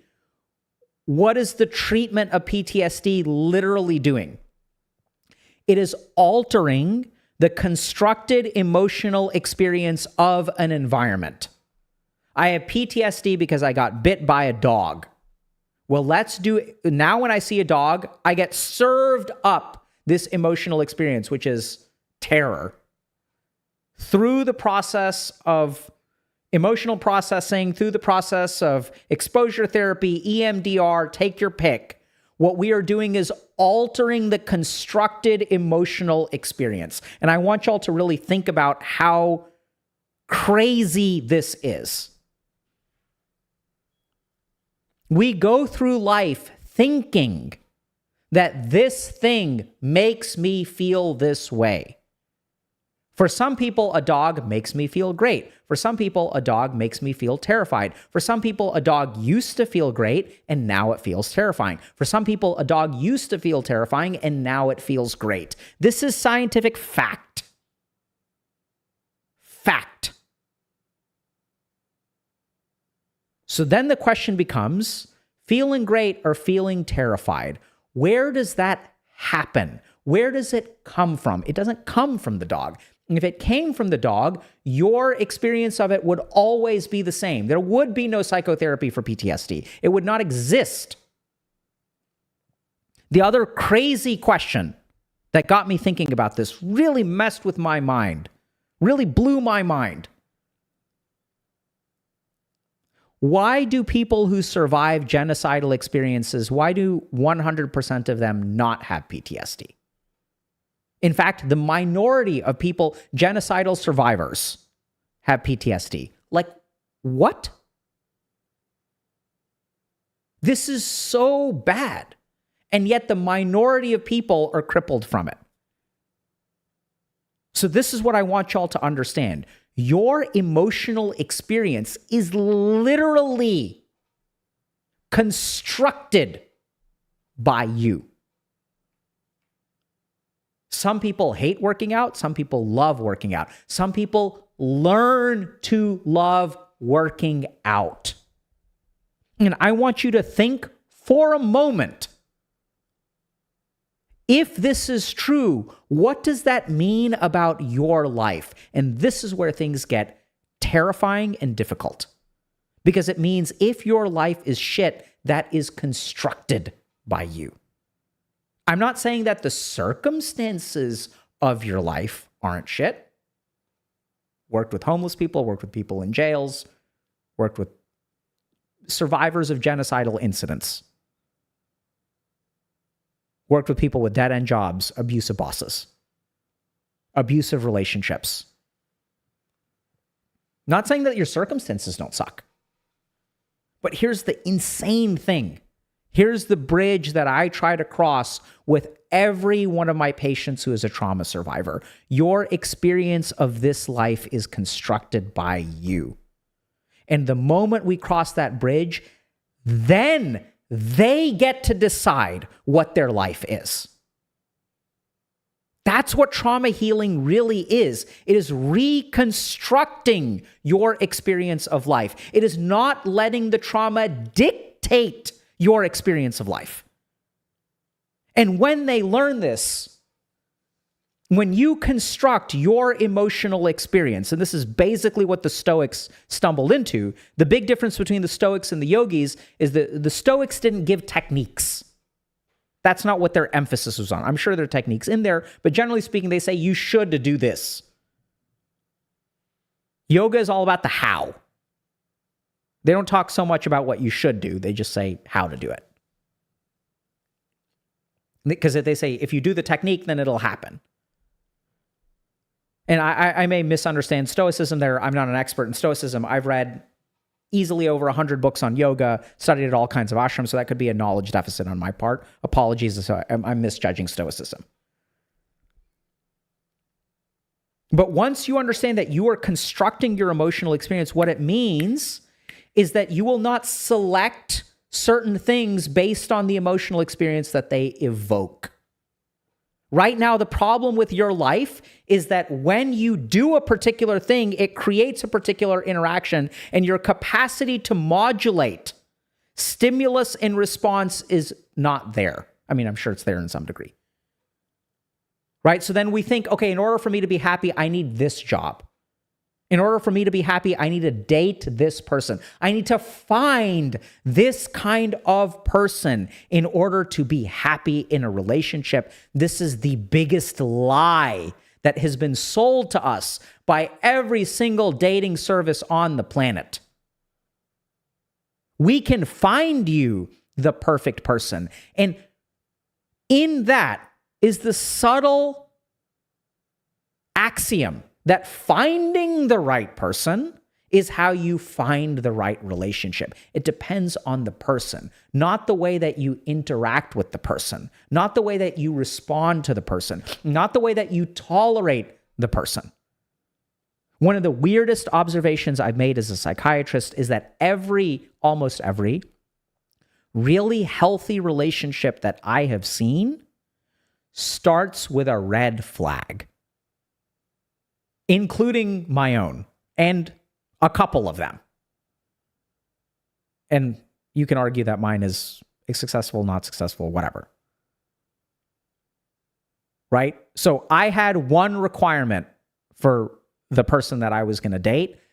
As it happens, my wife had the same requirement, which is that, so you may think, oh, that would be a match made in heaven. Not really, because our one requirement was that we weren't going to date Indian people. Don't want an Indian girlfriend. She doesn't want an Indian boyfriend.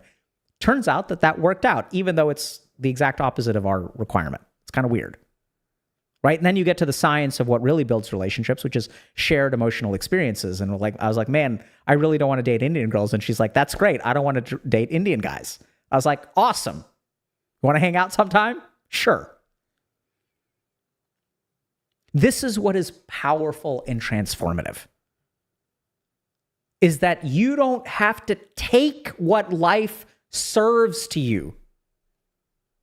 You don't have to accept that experience in that way. You can modify it. And jury's still out on this from a scientific perspective. How much of it is constructed? Right? How much can you modify it? Can you modify it 100%? Can you modify it 50%? We don't really know. I have my answer. I imagine you guys can figure it out.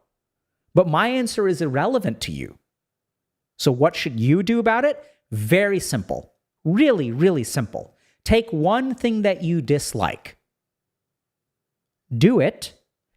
And see if you can modify your experience of dislike. That's it.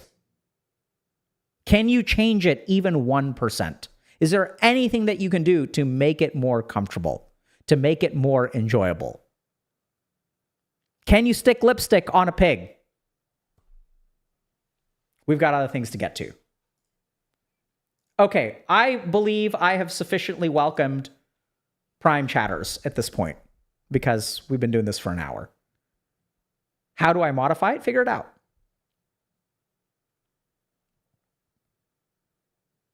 Okay, we've got other stuff.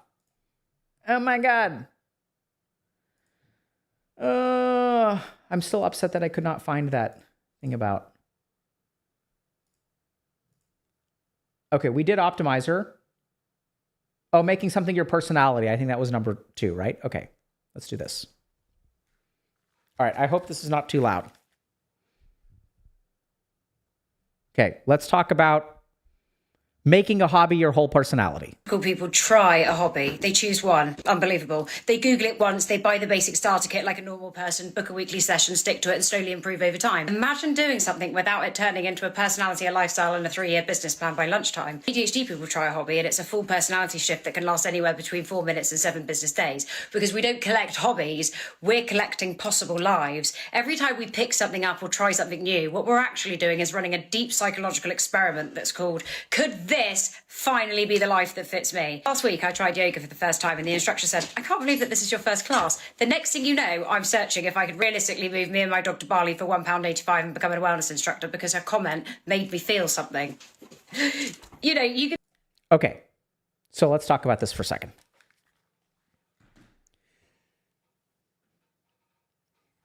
There are times where we run into stuff and we think, oh my God, could this be me? And there are a lot of good reasons for that, right? Because I think like most human beings feel out of place. And we look around and there's this idea of like finding your tribe. Like I remember when I was in medical school. So when I went to medical school, I was going to become an oncologist. My dad was an oncologist. He was an amazing oncologist. Was one of the seminal researchers in something called graft versus host disease, was at MD Anderson, which is one of the best cancer institutions in the world, came from India, was just an amazing doctor.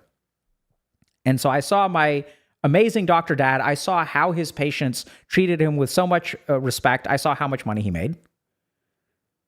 And like MD Anderson is gigantic. And I was like, I'm going to do that. I'm going to be a real doctor. I'm a cancer doctor. I'm gonna cure lives. Cure cancer. I'm gonna save lives. Like lives that like, I'm not gonna be some like allergist, you know, like helping people sneeze less. I'm gonna cure lives. Cure cancer, save lives. Then I went to medical school and I had a real problem.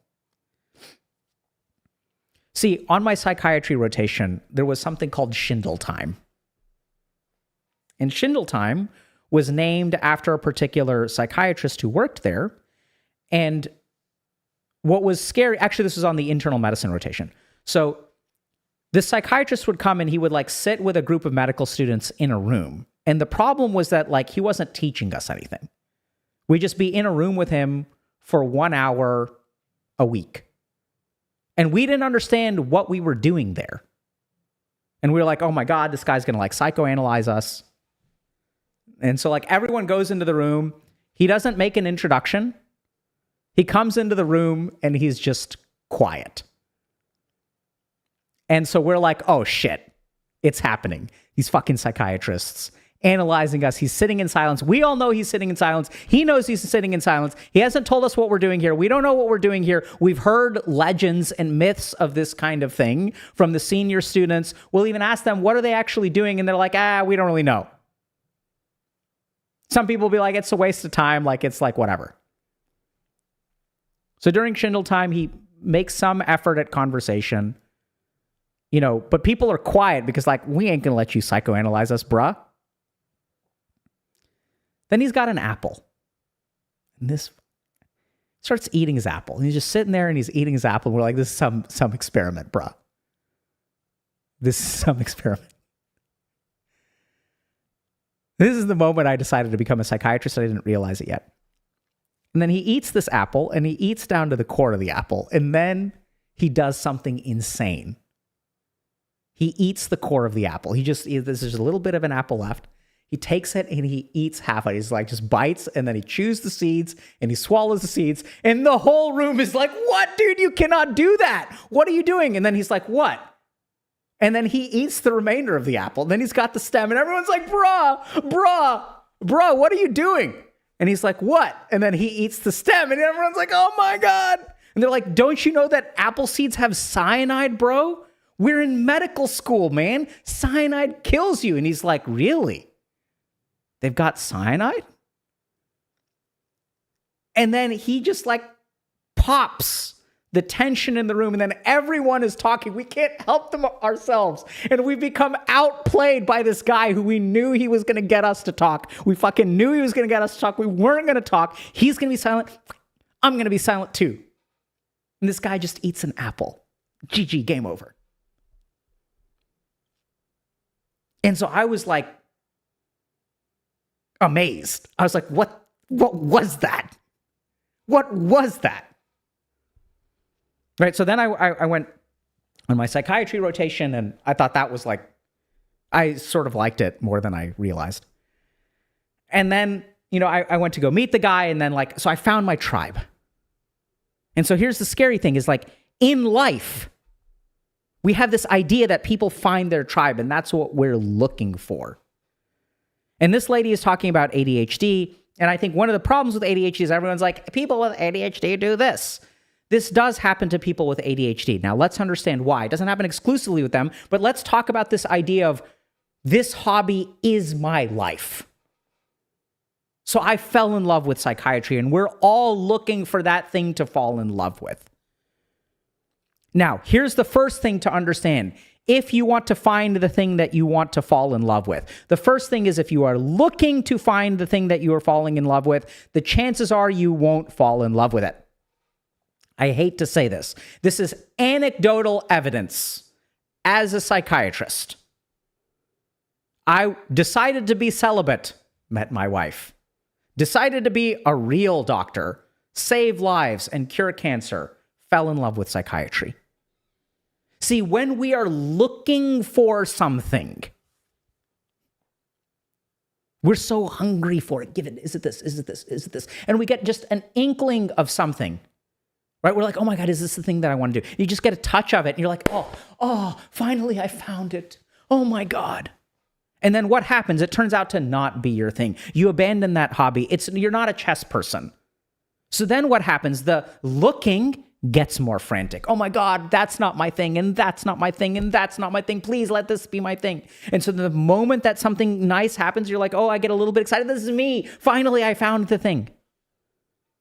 You guys see how the hunger becomes a cognitive bias. It becomes rose-tinted glasses. The more desperate we are to find something, we get so excited. And that's where the ADHD comes in, because people with ADHD are more vulnerable to that. They're more vulnerable to the emotional fluctuations. There are other reasons too. But let's start with this idea of, if I'm hungry for something, if I'm looking for something and I get some sign of it, because here's the thing, remember, I haven't found my tribe, I haven't found my personality, so I don't know what it is to have a personality. So if I don't know what love is, and then it's kind of like that, the butterfly meme of is this love? We don't know yet, right? Because we haven't found ourselves. So we don't know what finding ourselves looks like. Therefore, we will look at something and we'll think, oh, this is finding myself, but it's not. It's just what we think finding ourselves looks like. In my experience, finding yourself is usually done kicking and screaming. You're dragged to it out of spite. Right? It's an uphill battle, not something, not always. That's what's so weird, is it's kind of an uphill battle, but it feels so natural. So that's the first thing. Second thing. Why are we so hungry for this hobby to be our life? Let's understand what your life is, what your perception of your life is. Now we're going to talk about ADHD because I think it's a beautiful example. I'm going to be this kind of person. What does that mean? Neuroscientifically, developmentally, cognitively, developmentally, psychologically.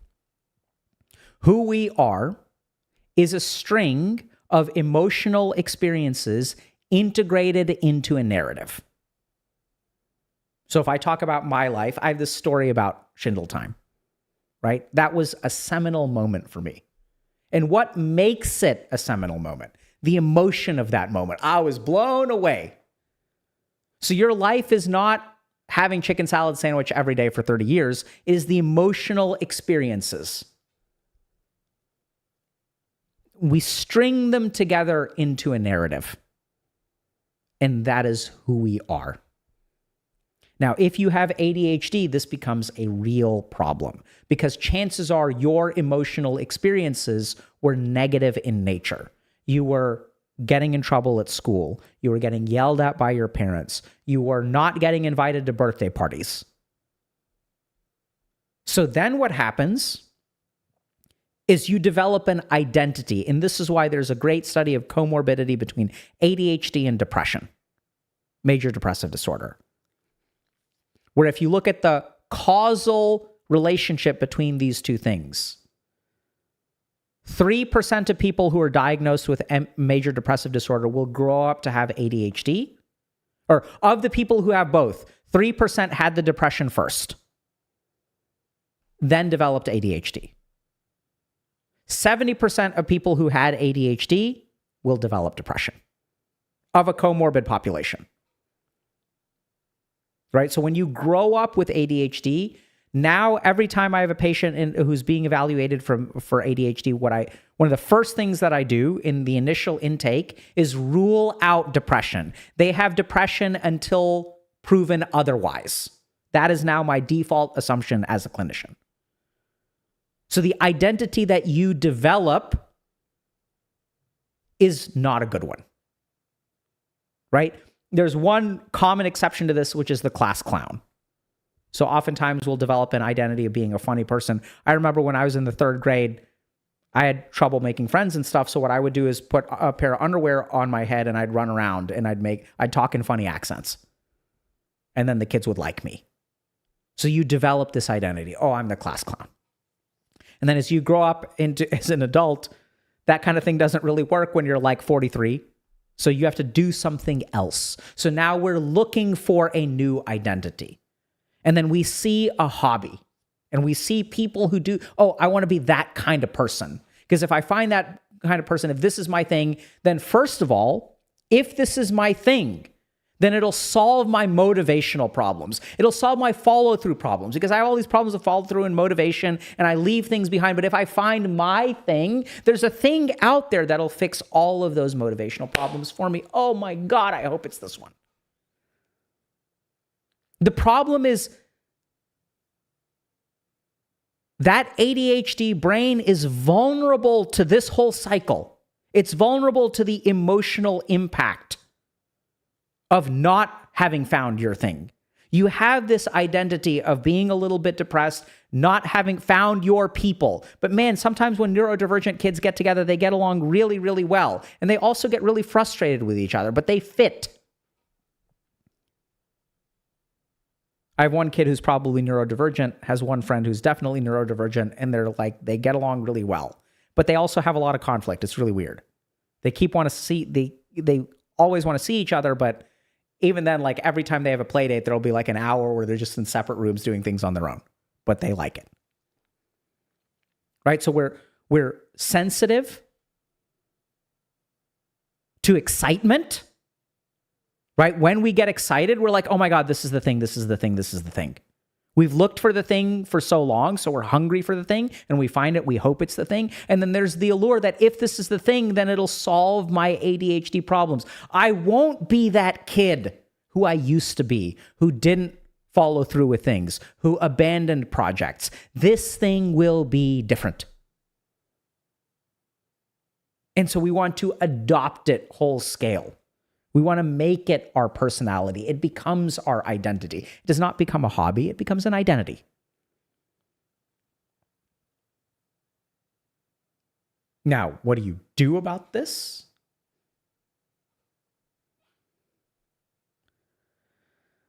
I think the first thing is to recognize. So always, always, always, if you ever want to break free of a pattern, The first thing is to recognize the pattern. Now, a lot of people will say, I know the pattern. I don't think so. So overwhelmingly, in my experience as a psychiatrist, people have an understanding of the pattern, but they usually miss critical elements. And there's some very interesting sort of like theory of medicine around this. So if you look at sort of like the scientific study of like how people heal, people solve their problems. Very few human beings do not solve their problems. The reason that problems don't get solved is because they don't understand how to solve them. Their understanding of the problem is incorrect. So most human beings, if they have a problem in life, it's not a lack of treatment, it's an improper diagnosis. Their understanding of the problem is incorrect, which is why our job as psychiatrists is to help them understand. I'll give you all a really simple example of this. Most people think that addictions are problems. Patient comes into my office, says, oh my God, I got to stop drinking alcohol. I got to stop smoking weed. Weed is ruining my life in this way, and this way, and this way, and this way, and this way, and this way, and this way. I got to stop, I got to stop, I got to stop, I got to stop. They see it as a problem. So what is my job? What does weed do for you? Let's not talk about the problems. Let's talk about the problems it fixes. Let's talk about weed as a solution, not as a bad thing, as a good thing. Because the reason we get addicted to weed is not because of the problems that it causes. We get addicted to weed because of the problems it solves. Right? But we don't see it that way. Except sometimes we do. Right? There's the pothead advocate. Weed is great, man. I function fine. I do great. It enhances my life. There's no downsides. It's natural. It's better than alcohol. Alcohol causes more deaths than weed. You can't overdose on weed. You know, there's the pothead. I don't know what's the word I'm looking for. The pothead canned argument. You know, the party line, the party propaganda. And those people are sometimes in denial. There's something that we call pre-contemplative about the negative effects of weed. And I'm not saying that it isn't great in many ways. Like I said, it solves problems. Right? So if you want to break out of this pattern, first thing is to understand the pattern, observe the pattern. Notice that I'm getting excited. If you've got ADHD, the most important skill that I teach people, I say most important all the time. I don't know if that's actually the most important. The most underrated skill that I try to teach all of my patients with ADHD. Everyone wants to control their negative emotions. They want to manage their negative emotions. Learn to manage your positive emotions. Managing your excitement is the most underrated skill in ADHD. And why is that important? Because we already talked about where does that anxiety come from? Excitement come from, right? I want to be this, I want to be this, I want to be this. It's going to create a cognitive bias.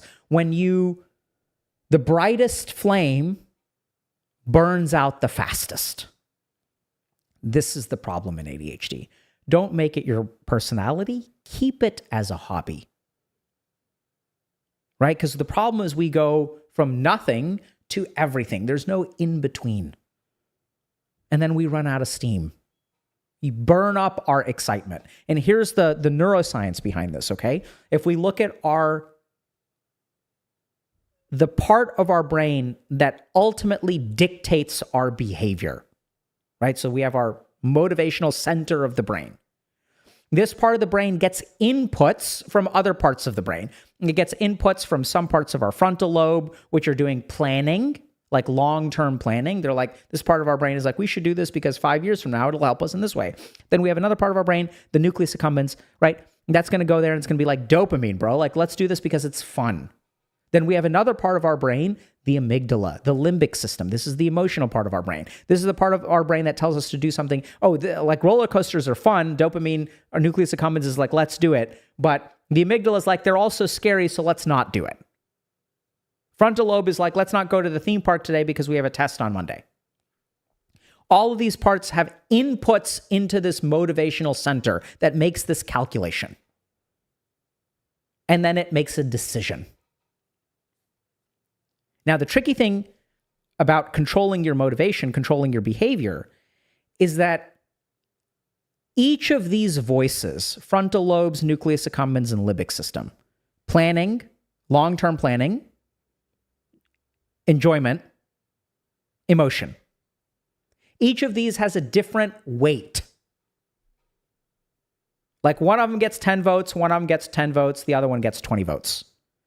What determines the weight of these factions, the strength of these factions, is how much you listen to them, just like in the real world. Right? If you're the dictator and you've got 3 advisors, and there's one advisor that you listen to over and over and over again, that advisor is going to get stronger. So the reason people have difficulty with follow through with ADHD is because when they get excited, it heavily influences my behavior. Therefore, my behavior depends on my excitement. And if it depends on my excitement, when the excitement wanes, the behavior disappears. This is why we start things and stop things. Simple. It's actually not about dopamine. Right? Everyone thinks it's about dopamine. Nucleus accumbens is just one part of the brain. Dopamine is one neurotransmitter. Ventral tegmental area is just one part of the brain. There's lots of other parts of the brain. And because we live in a world where there's short form content, we tend to reduce and simplify things. And that's why people with ADHD struggle so much, because the truth is your brain is not all one way. The truth is that your brain is a complex organ. Quite possibly the most complex organ on the planet. And there are many things that influence your behavior. So be careful. Modulate your excitement. Learn to rein it in. It'll last longer and you will become less dependent on it. Then a hobby remains a hobby. And then we get to the second problem, which is if my hobby is a hobby, holy crap, Dr. K, then it's not my identity. Then what is my identity? Excellent question. That is a question that you should answer through working through the question, not find a brewing kit and then suddenly the answer is found. Right? Answer the question, do the work, show your work, like in mathematics. Who do you think you are right now? Where did you get that idea of who you are? Who would you like to be? What can you do to become that person? Right? And this is where I would encourage y'all to scale back a little bit. Don't focus so much on the end goal. Who do you want to be today? Do you want to be someone who reads this book or plays, you take your pick of game? Right? So who you are, I mean, there's this narrative sense of identity that we talked about, integral emotional experiences, which is there. But then a big part of that, this is what I think what people don't understand, is that emotional experiences are not always big experiences. Sometimes they're very small ones. Like I remember a big one for me is when I first moved to Boston, I didn't have a car, I didn't have much money. So I stayed at a place that was not the best location. And I had access to public transport only. And so I had to walk, I had to change buses 2 times to get to a grocery store because I wasn't on a good public transport kind of line. So I used to walk for 45 minutes because taking the bus was basically the same amount of time or even longer. The bus would run every 30 minutes. This bus runs every 30 minutes. And then the other bus, sometimes I miss, and then I have to wait there for 30 minutes. So I just walk for 45 minutes every time I went to the grocery store. One-way trip is 45 minutes. I'd have to lug groceries back. Those are the kinds of little things that made me the person that I am. It's little things, right? So when you look at the person that you are today, what are you upset with? Oh, I'm a loser. I waste my time. I don't do anything with my free time. I just doom scroll. I'm a black pillar. I'm an incel. I'm a. That can be changed. You don't have to doom scroll right this moment, but it's hard. Yes. What does hard mean? Hard means that that circuit in your brain is underdeveloped. That means that it's an advisor that you have not listened to. And there's something really cool. Once you start doing it, see, somewhere along the way, I don't know when this happened, hard became a bad thing. You guys notice this? That somewhere along the way, when things became hard, we tried to find solutions to make it easier instead of doing the hard thing. In the moment that we did that, like it's efficient, right? The moment we did that, we ran into a very, very scary biological wall, which is that the human body strengthens through hardship and weakens through ease. The elevator doesn't give us gigantic quads. The stairs do. And we tried to make, when things became hard for us, we accommodated that difficulty instead of rising up to it. Fundamentally, this is what I think is like wrong in the world. When things became hard, we said, okay, let's make it easier for you. And if you look at like product development, right? People talk about capitalism like it's an evil thing. I think it's humans who are to blame. But products make things easier for you. Oh, we'll get it to you. You don't even have to think, oh my God, we've got 2-hour delivery now. Like, this is insane. I went to India recently. They don't even have 2-hour delivery. They have 15-minute delivery. I was on New Year's Day. Is 1:30 in the morning, and I was at a New Year's party, and someone shows me these two big delivery apps, Zomato and Blinkit. And he's like, yeah, you can get whatever you want within 15 minutes. And I was just looking at it, and it's like, I can order a blender at 1:30 in the morning on New Year's Day, and it'll be at this guy's flat in 15 minutes. Insane. Like, oh, bruh, planning? You don't need to do that. Just be impulsive. We can manage your impulses. We can accommodate your impulsiveness. Oh, you feel like you forgot to get a blender and you want to make a smoothie? We'll take care of it for you. We've started to make life so easy for ourselves, right? There's so many cars everywhere and we're like becoming obese. We're not hauling groceries for 45 minutes anymore. We're getting them delivered to our doorstep. And then we have to compensate as human beings. Since I'm not moving, now I have to go to the gym and uselessly just lift weight like this. Just over and over and over again. What are you doing? I'm accommodating for the fact that I sit in this chair all day. Like, this is what our life has become. It's so weird. You guys notice this? It's so weird. When things became hard for us, we said, that's okay. Don't do it. We'll make it easy for you. And what do we all want? We all want things to be easy. Anyway, we departed from how to make things your personality. Did you guys feel like that was enough of an answer, or do y'all have follow-up questions? I'm enjoying streaming today.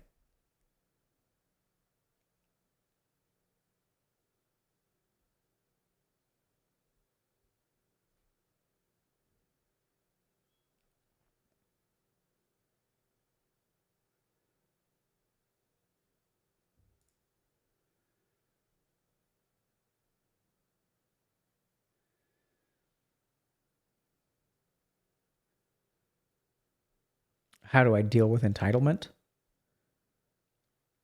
I mean, your own entitlement or somebody else's entitlement? Okay. Let's move on then. Oh, okay, we got to do this one. This is fascinating. Why have a personality at all? Yeah, that's great question.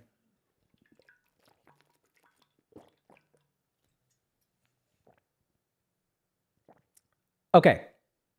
You can go pee. You can just come back and rewind, bruh or girl. Okay. I went down a rabbit hole with this one.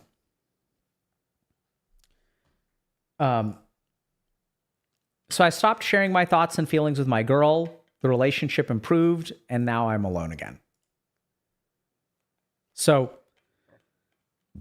this is like a really common thing that I've been hearing recently from men, that they can't really share their thoughts and feelings in their romantic relationship.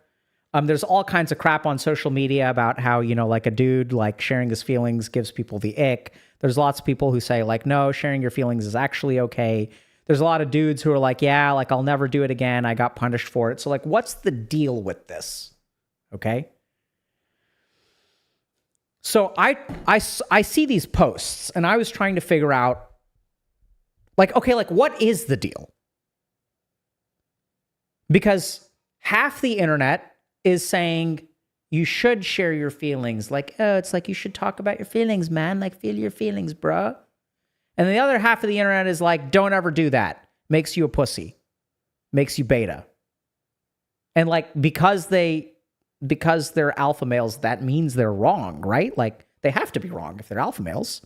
They can't be on to anything, right? People who say, let me find this real quick.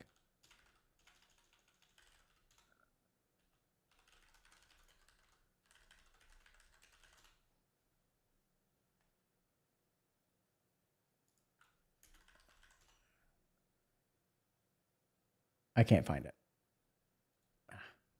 There's a paper I saw recently about long-term exercise being superior to... Oh, wait, hold on. Let me see if I can find it real quick. Anyway, I was facetiously saying because they're alpha males, they can't be right. 1 second. No. Nope, can't find it. Nope, GG'd. Okay. They can't be right? No way. But one of the things that I've learned as a psychiatrist is when a human being comes into my office and says, this is my experience of life. I know it's insane in the day and age of social media, but I believe them. I start with belief, right? Because if someone says, hey, this is my experience of life, and you're like, no, it isn't, you're wrong. I think that kind of thinking is what got us here.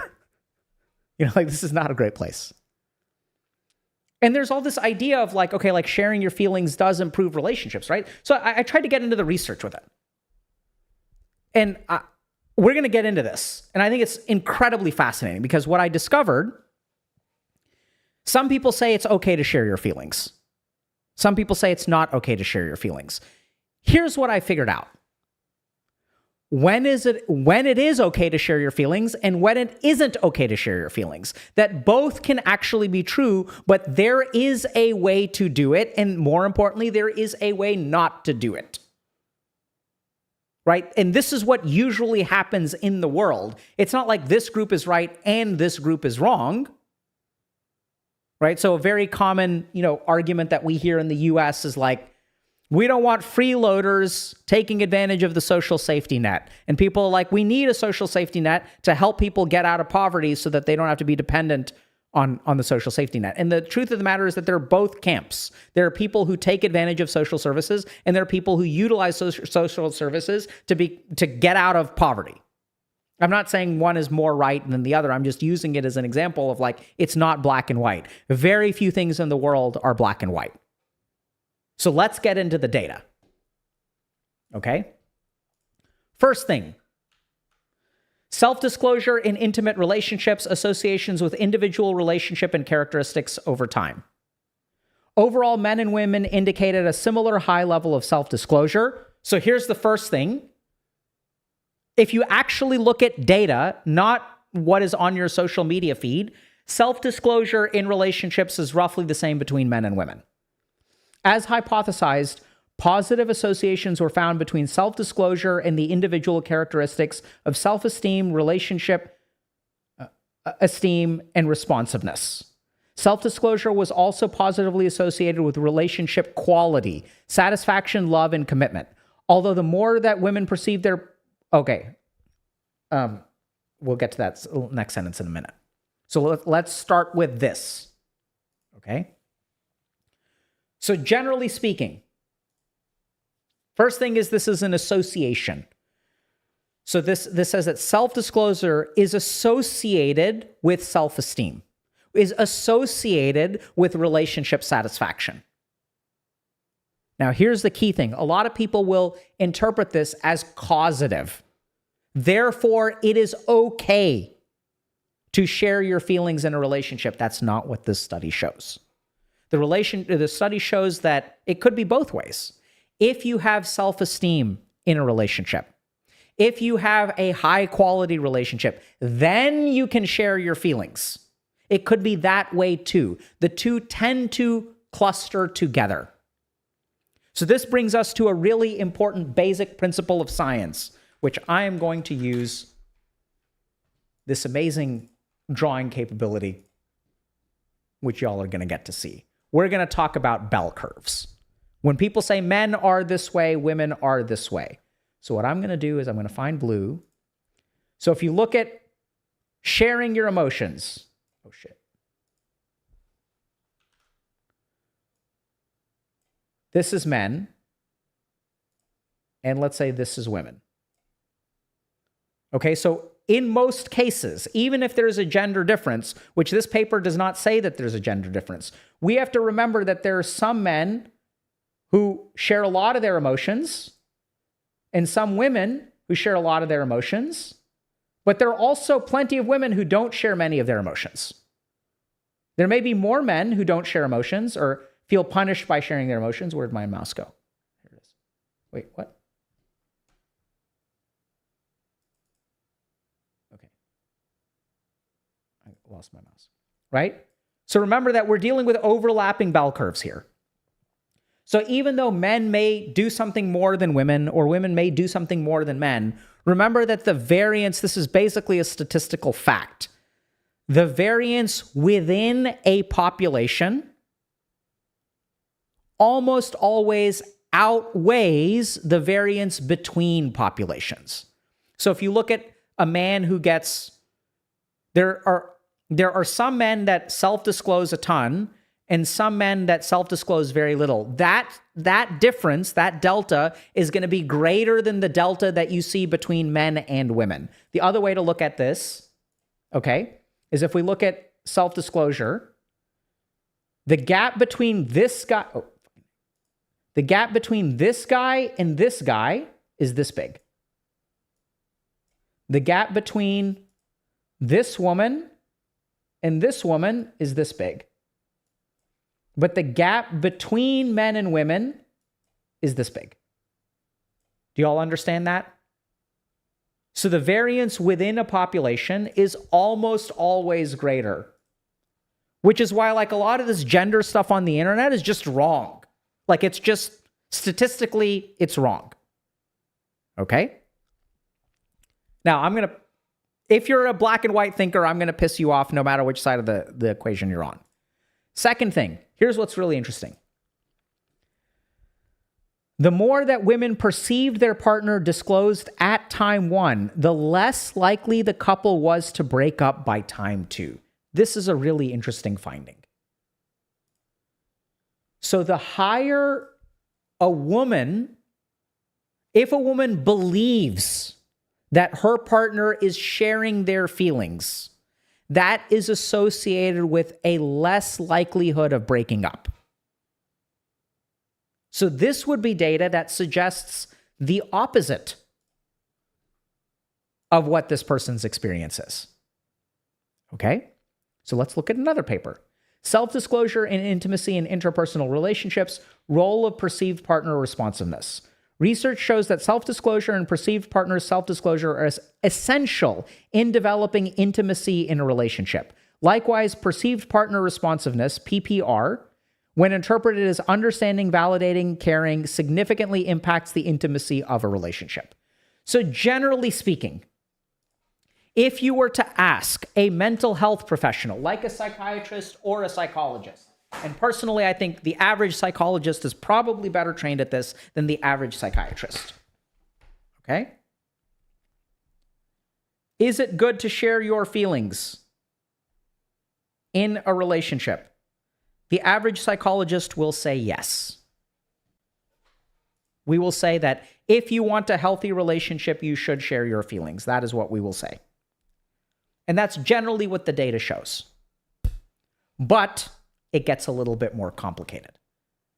So this is what's really cool.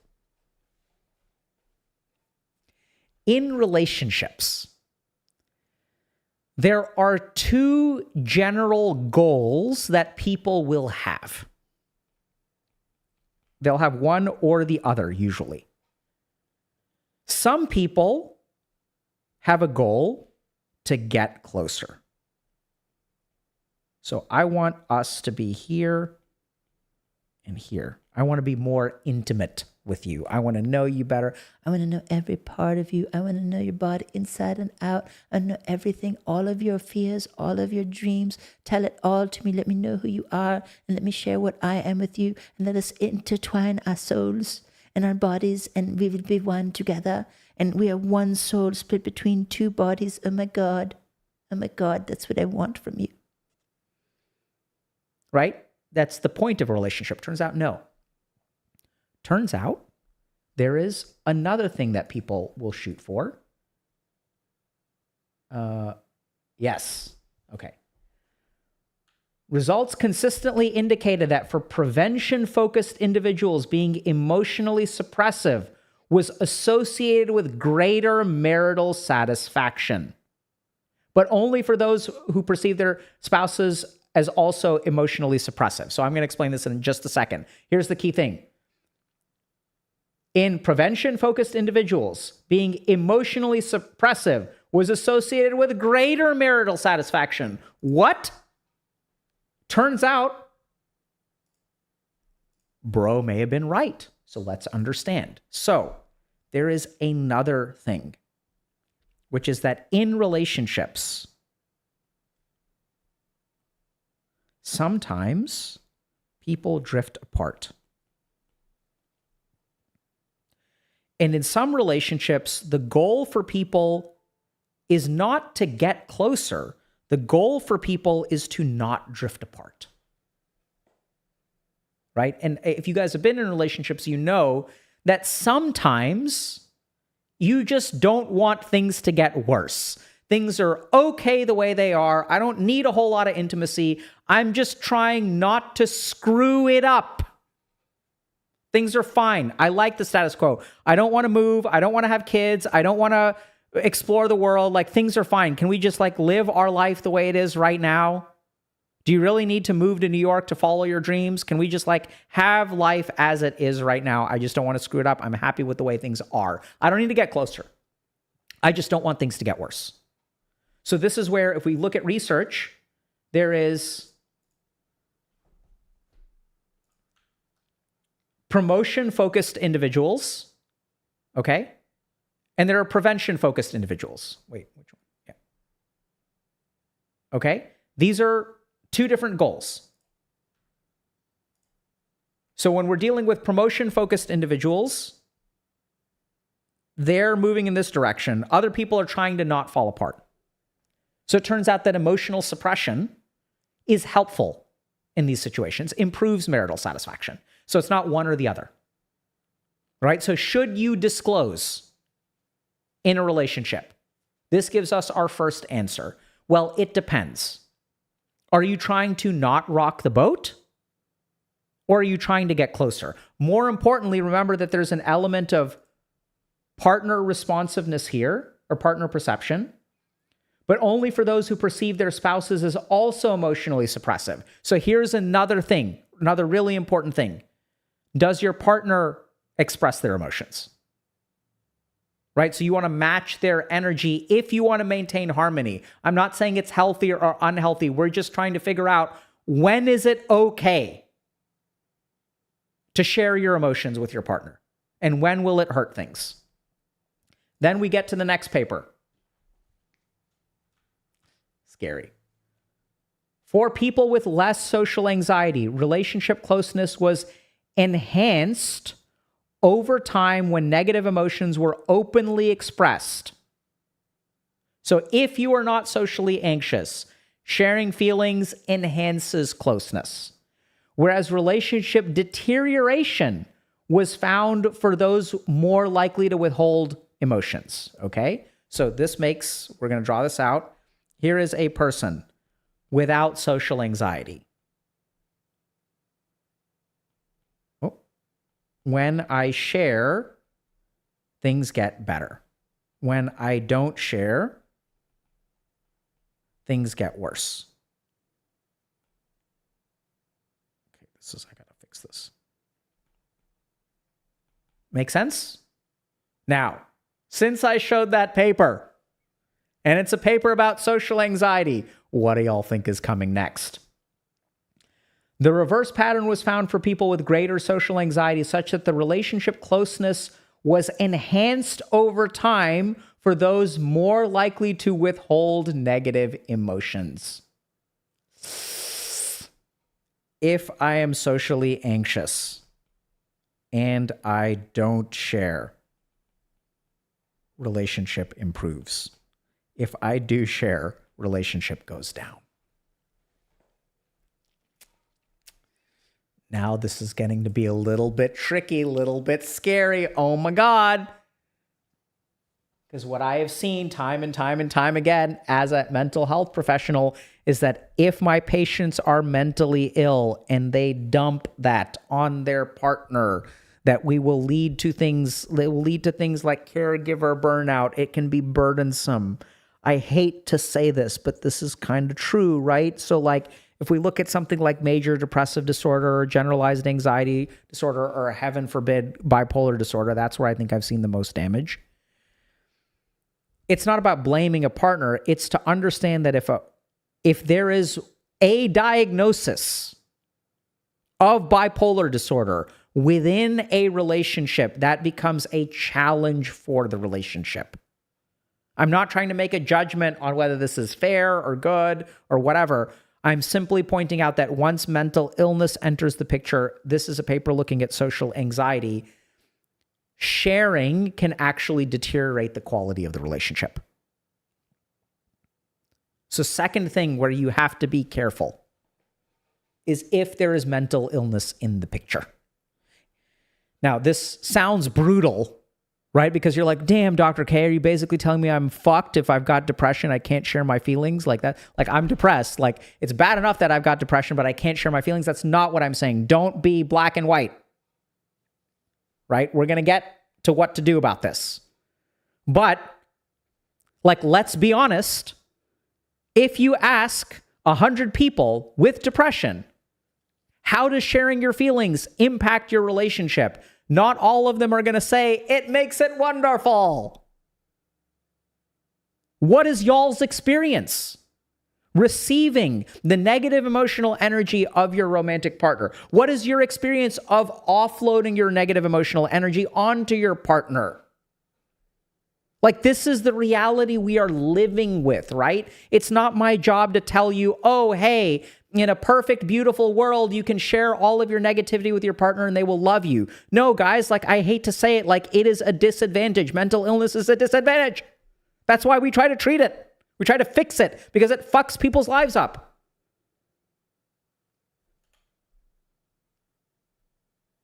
Right? But it doesn't mean that things are hopeless. Like, please, God, do not interpret that from what I am saying.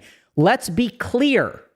When we're going up against the boss of a level, we should understand that the boss is a boss and not a regular mob. This is an uphill battle that we have to fight. We're going to help you fight it. But let's be clear. Let's not pretend that the problem doesn't exist. That doesn't help us. Now, we get to an even scarier part. So I'm going to ask y'all a question.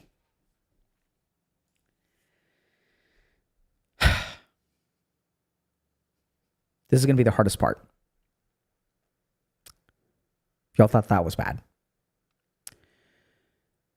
When you see a tweet like this, or you have an experience like this, I shared my feelings with my girl. And the relationship got better. And now I feel alone again. This is why it's so damaging to try to understand relationships from social media.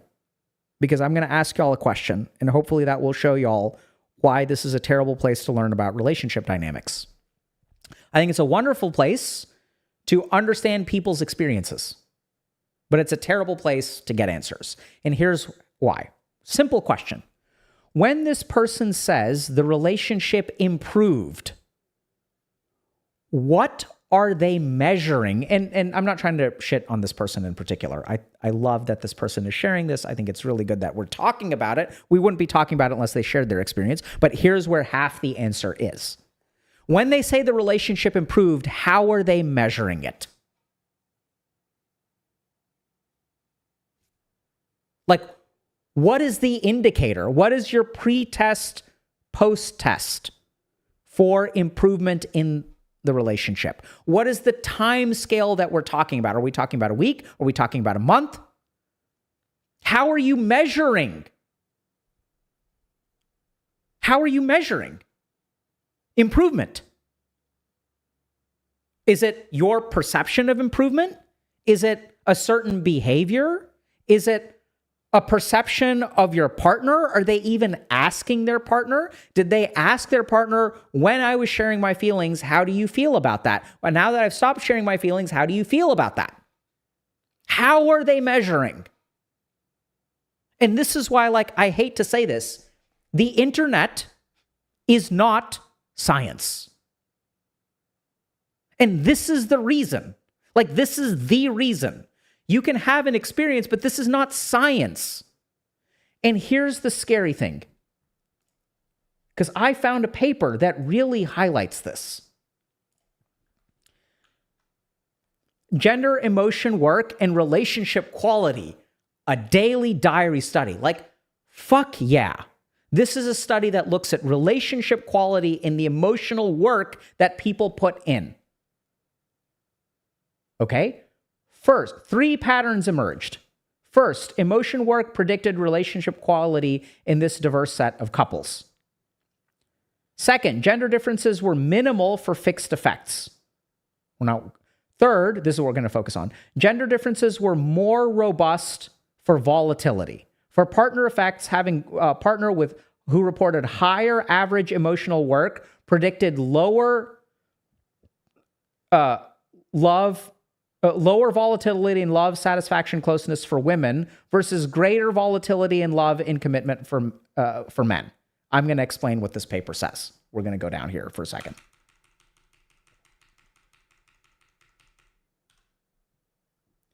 Women and men who reported higher average emotion work across a week experienced lower overall daily volatility in love, commitment, satisfaction, and closeness. Let's talk about what the hell that means for a second.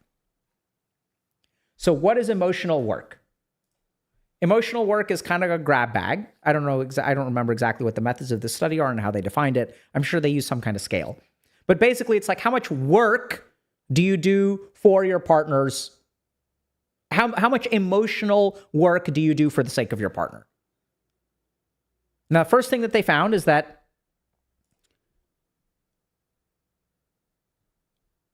generally speaking, the second thing is we're measuring volatility. Okay? So what is volatility?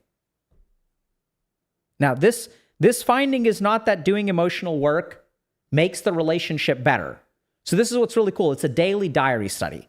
So it was 7 days. 5, 6, 7. Okay? So then they asked them, how committed are you in this relationship? How committed are you in this relationship? Every single day. How much love do you feel? So volatility is this is low volatility. This is high volatility. So here's the really cool thing.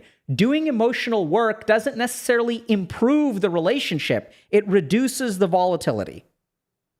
We go from this to this. When we do emotional work for our partner, the amount of love and commitment that we experience stays stable over time.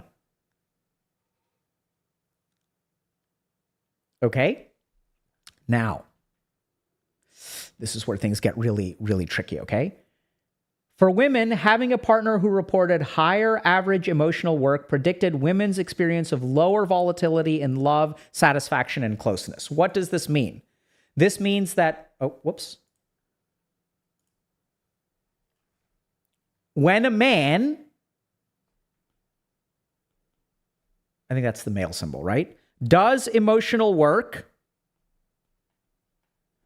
the woman feels stable in the relationship. That's what this means. When a woman does emotional work, you guys ready for it? I think you know what's coming. For men, having a partner who reported higher average emotion work predicted men's experiences of greater volatility in love and commitment. So this is really insane, y'all. Whoops, I keep on screwing up what I want to do. When a woman does emotional work to support her partner, the man's experience of volatility in the relationship increases. So I like this study because it's methodologically very interesting. So what this study did is boyfriend and girlfriend are doing daily diaries where both of them are measuring some degree of emotional work. So man does emotional work, woman does emotional work. Then they're also measuring sense of love and commitment on both sides. So we're seeing both perspectives in one study. And what we discover is that when the woman does more emotional work, there is a greater sense of fluctuation in the man's sense of love and commitment. Now, there's a lot of stuff I'm not thrilled about this study. When you get to the discussion, they have a lot of interpretations based on various aspects of feminist psychology, the patriarchy. And not that that is wrong, but that I feel that it is incomplete. And there's other reasons for that. But anyway, they're like, the patriarchy. I think it's a convenient answer. I think it's probably more complicated than that. But here's the really scary thing.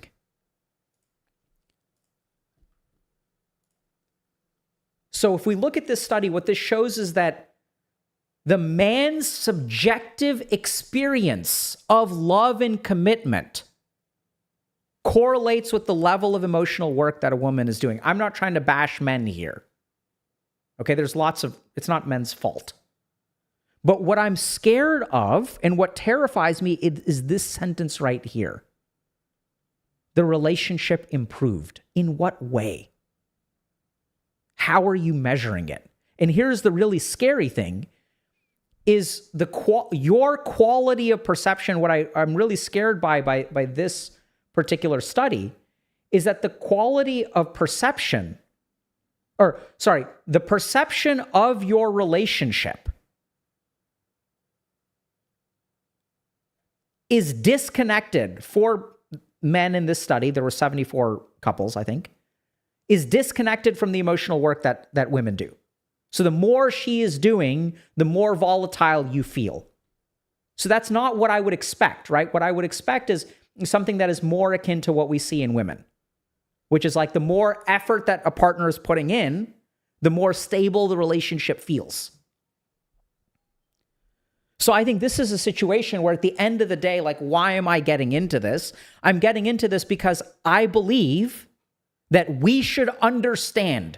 I do not want people reading this tweet and thinking to themselves, if you're a dude out there, I cannot share my problems with my girlfriend. But on the flip side, I also want people to understand if they read this tweet and they're like, oh my God, all men are so emotionally babies and it's all men's fault.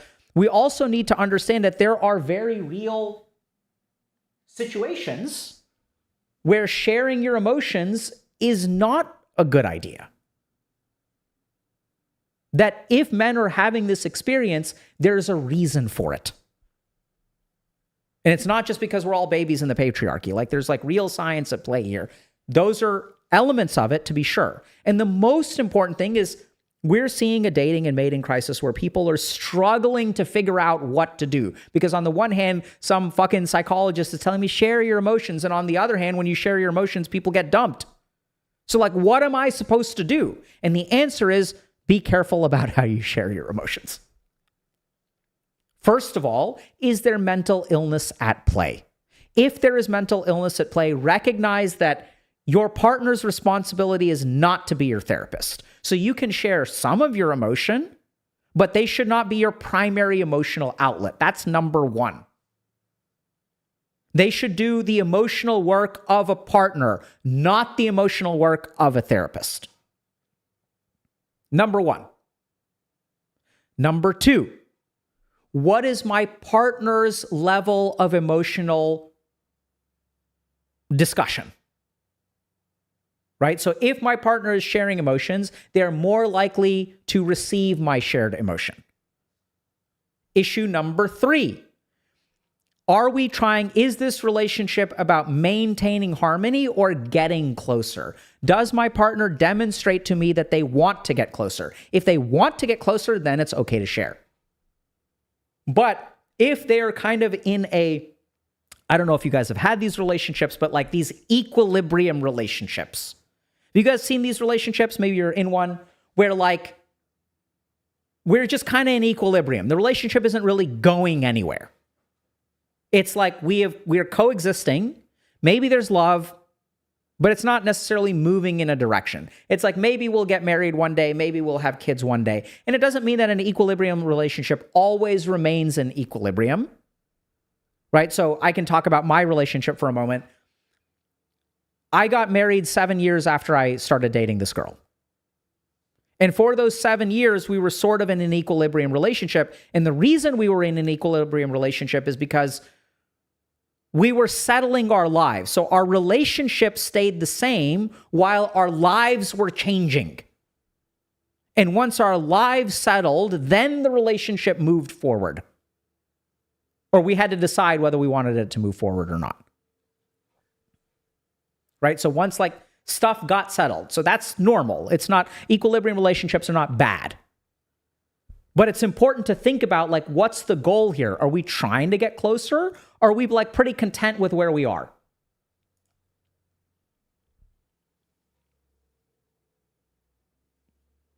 And the third thing to keep in mind is that if you have a perception, your partner may have a different perception. I'm not saying one is right and one is wrong. It's not what this is.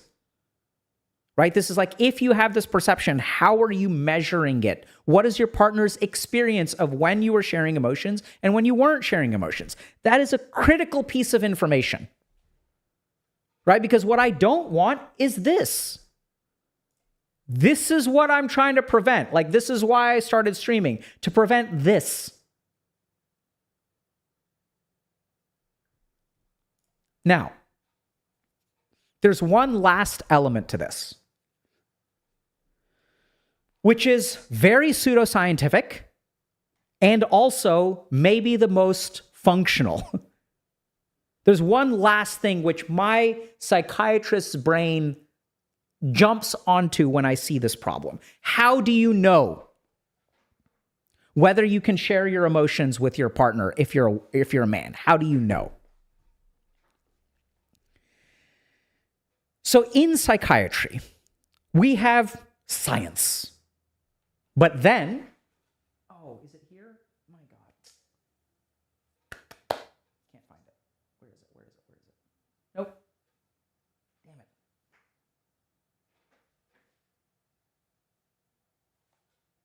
Hold on. No. Okay, this is good.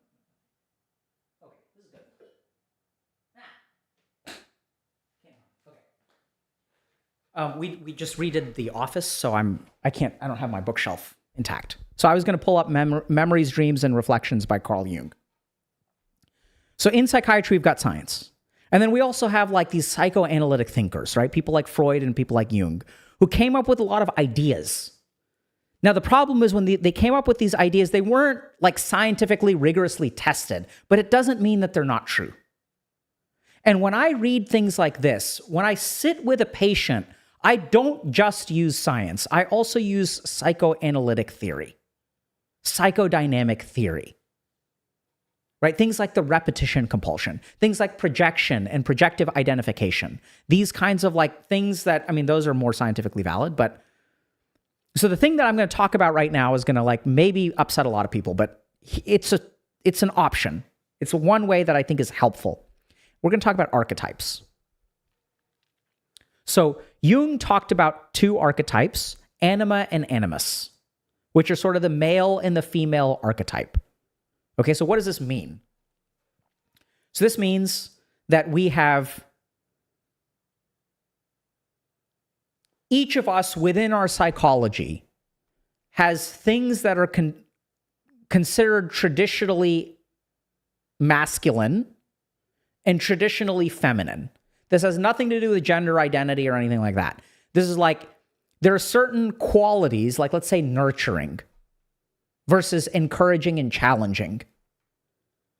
If we sort of think about these qualities as a society, we will say this one is feminine, right? So the nurturing capability is feminine, and like the challenging and like pushing capability of like, and like pushing people to do things is like more masculine, right? So your dad pushes you and your mom nurtures you. Now, this is not necessarily bound to gender. So in my marriage, for example, in some ways I am more nurturing and my wife is more like challenging for my kids. So I was raised by my grandmother, and my grandmother lost a child to a congenital heart defect. And I think that was a very traumatic experience for her. So I grew up in like basically a paranoid household, not like psychotic paranoia or like schizophrenic paranoia. But since she had lost a child to a congenital heart defect, she was paranoid that like, she was terrified, she was traumatized that I would get hurt. So anytime like I was trying to do anything, she was like, stop, you're gonna matu futi jase, which means you're gonna crack your skull open. So if I was like climbing on furniture, she was like, matu futi jase, crack your skull open. And so I internalized that behavior. And now when my kids run around and jump on things, like that programming is within me. So I'm very like restrictive, reflexively. My wife is the opposite. She was raised by her dad in the early years more so than her mom. Her mom was in residency and was working in the hospital and stuff. So her dad spent a lot of time with her. It was super cool. And dad would be like, you know, you can jump on things and I'll flip you around and stuff like that. So she's like more adventurous when it comes to physical play. I'm more careful. So do you all see how like in that way I am feminine and my wife is masculine if we look at those archetypes? Now, there are certain, that's in some dimensions. In other dimensions, I'm more traditionally masculine. Like, you know, if my daughter is like, I'm unhappy, I'm like, we're going to teach you the meaning of unhappiness. It's like, we're going to teach you how to manage unhappiness. My wife is like, oh my God, like, let's be nice to her. And I'm like, no, she needs to learn how to detach from her unhappiness. I will spiritually punish her until she's like ready. It's not actually like that. It's not cruel, but I will challenge her spiritually. My wife is more nurturing. Right? So if we're trying to figure out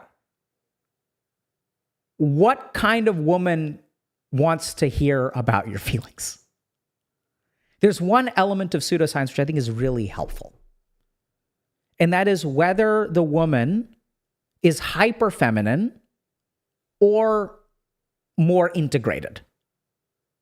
Right? So Jung, actually it wasn't Jung, it was maybe it was Emma Jung, I think, wrote the essays on anima and animus.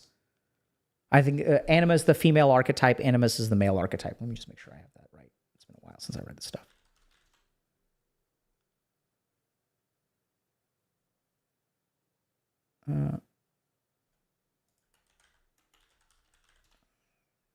Oh, yeah.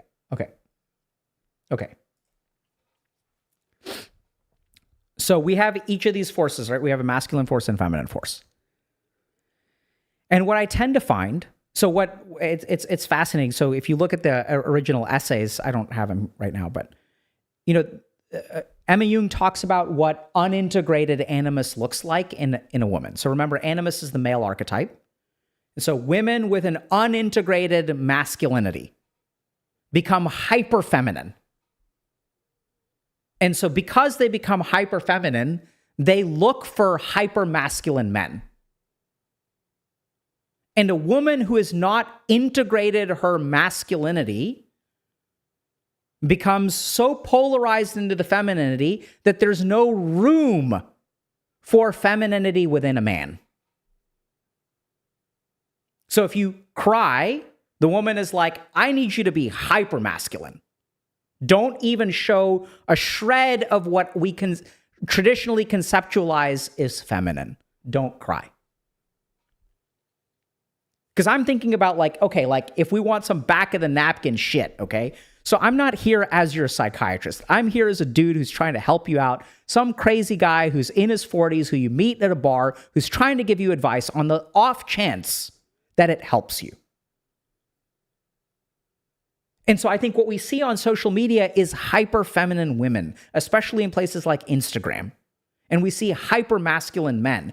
And what we tend to see is the hyper masculinity is like we tend to see it. We see the hyper femininity, and it is associated with a psychological hyper femininity too.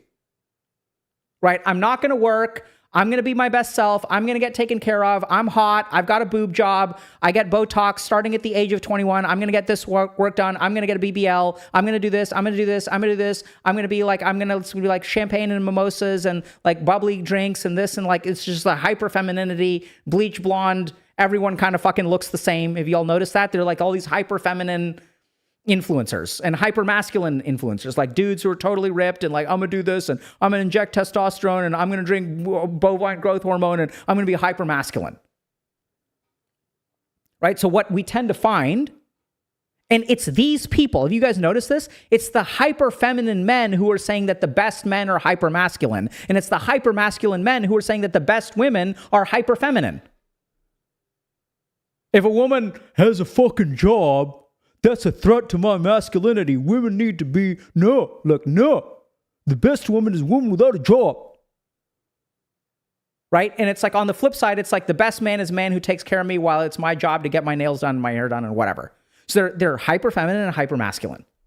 And what I think is fascinating is I wish I could pull these up. Maybe if we do like a YouTube edit, I'll pull these up and show you guys these quotes from Emma Jung, where she like describes this stuff. Actually, hold on a second. If you guys y'all be patient? Can I show you these quotes? It'll take me some time to find them, but I will find them.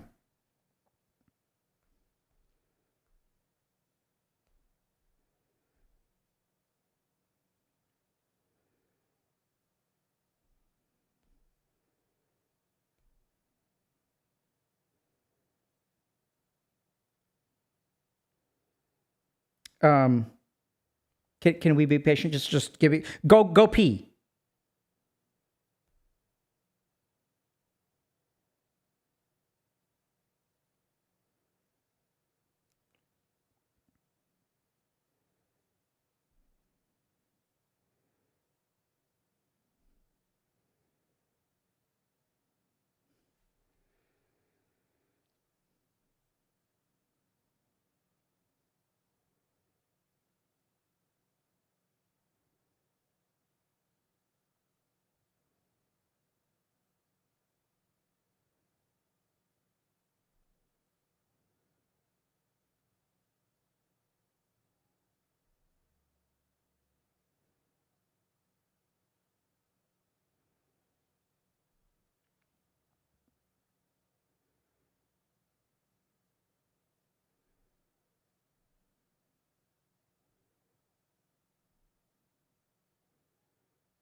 I know I'm just like reading stream, but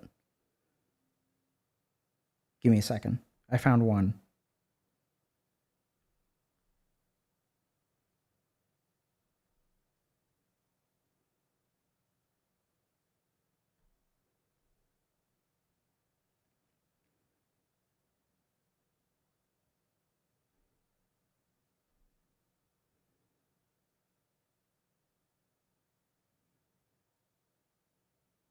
Okay, here we go.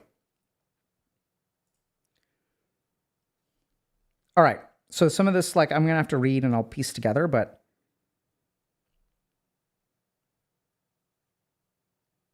okay, so such a total transfer of the animus image as that described above creates, together with an apparent satisfaction and completeness, a kind of compulsive tie to the man in question and a dependence on him that often increases to the point of becoming unbearable. Let me explain what that means, okay? Because I know that doesn't make any fucking sense, so I got to explain it. Okay. So, when a woman is not integrated with her inner masculinity, okay? So, like, she becomes hyper feminine. She projects her masculinity onto the dude she's dating. Okay? And then what happens is an apparent satisfaction and a compulsive tie to the man and a dependence on him that often increases to the point of becoming unbearable. So what does that mean? So that's like, I'm not masculine at all. I'm 100% feminine. So I'm going to take the elements of me that are masculine, the drive. These are traditional masculine elements. If you read this stuff, it would fucking Emma Jung would get canceled today because of some of the stuff she says about relationship dynamics. So you have to keep that in context, right? So the drive to be entrepreneurial, to get shit done, these were traditionally viewed as masculine. So she like lets go of all of that stuff. She projects it onto the masculine man, and then she loves it because he is complete male, complete masculine. And then over time, though, that becomes unbearable because no one is 100% masculine. Okay? That's what that's saying.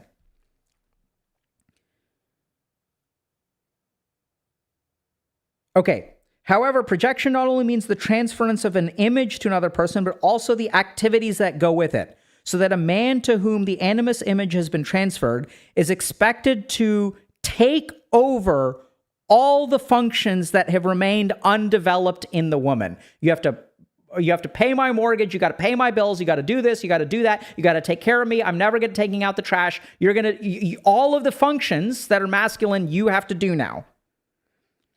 Whether the thinking function or the power to act or responsibility towards the outside world. You have to pay the bills. I'm not going to pay the bills. In turn, the woman upon whom a man has projected his anima must feel for him or make relationships for him. And this symbiotic relationship, in my opinion, is the real cause of compulsive dependence that exists in these cases. Then the incongruity between the image and the image bearer often becomes all too obvious. Does this make sense to y'all? Okay? So like if you look at these people on the internet who are like, a man should be this way and a woman should be this way, how do you know that this is a woman that is safe to feel your feelings with? If she is hyper feminine, there is a good chance, not research-based, based on Emma Jung and Dr. K's off the back of the napkin anecdotal experience, the more hyper feminine she is, the more traditionally feminine she is, the less likely she is to be able to handle your emotions. And this is what really, really, really sucks. Because oftentimes, the women that men want are the hyper feminine ones. Right? The men that women want are the hyper-masculine ones. This is where we see all these fucking rage bait things on social media about, okay, do you want to date a guy who's 6'2"? How much money does he make? Okay, what percentage of the population is that? It's like 1 out of 100,000. Good luck. We have all of these unrealistic expectations of hyper-masculine men and hyper-feminine women. If you're trying to figure out what is safe, there's a good chance that the closer someone is to what you see as an icon of their gender on social media, the less safe you will be sharing your emotions with them. Because that's not what men do. Right? Now, this is a very, very unfair judgment for a lot of influencers out there. I'll be the first to say that. This is my back of the napkin kind of thing. And my hope is that those two things are not correlated. There's no data behind that. So if you are someone who is a hypermasculine or hyperfeminine influencer and you are okay with anima and animus being all over the place, then good for you. That is exactly what the way society should be. You are a role model for our generation. Right? Props to you. But if you're someone who's trying to figure out, is this safe?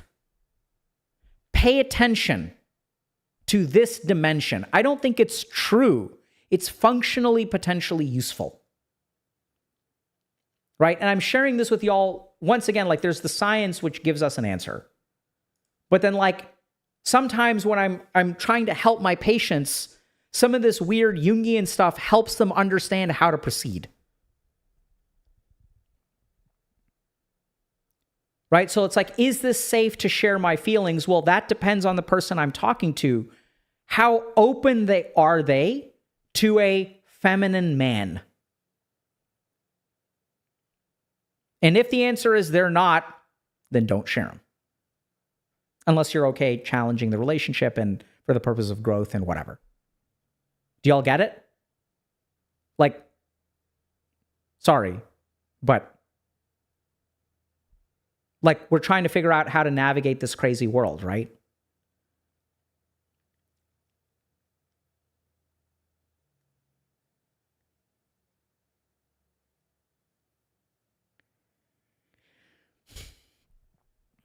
You guys have any questions? I'm working on a lecture on chronic pain. I'll be honest with y'all, it is something I've been avoiding. So I'll share one quick thing about chronic pain.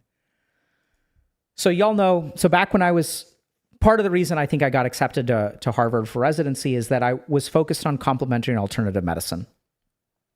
And complementary and alternative medicine, there's some good trials on things like chronic pain. Literally, I was working, starting in 2007, I started as a research assistant in a lab at Harvard that was trying to understand the mechanism of chronic pain, neuroscience of chronic pain. So that was like my background. So since it was my background, I started working with patients with chronic pain, and it's really challenging. I got to be honest, I don't think this is true, but I personally, where I was in my training, I was learning how to be a psychiatrist, and I was very ineffective at, in my opinion, substantially helping those people in the way that I wanted. And so it really shook my confidence with relation to that diagnosis. And in the subsequent years, when I treated more and more and more people, I got way better at it. And so I feel good about it. But it's so interesting when I think about making a video about how to deal with chronic pain, my instinctive emotional reaction is like hopeless. So I have to work through that. Just my experience of being like a PGY2 and a PGY3 and having a ton of chronic pain patients in my clinic, and they just wouldn't get better and I didn't know what to do. And like, it's really hard. It's really hard. So I've been working on it for a while. I realized recently that I've been avoiding it, but I'm going to do it because things can be done. Like the data is actually promising.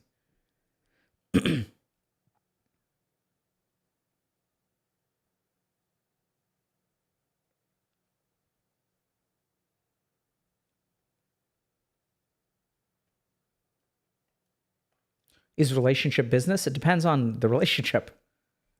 I mean, I worked with some people who are power couples.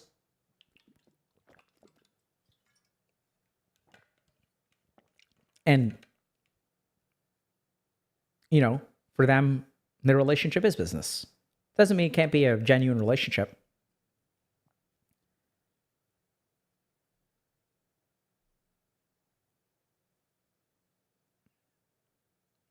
Okay. How much is acceptable emotional work to a partner? That's a great question. So, what amount of emotional burden can you place on a partner?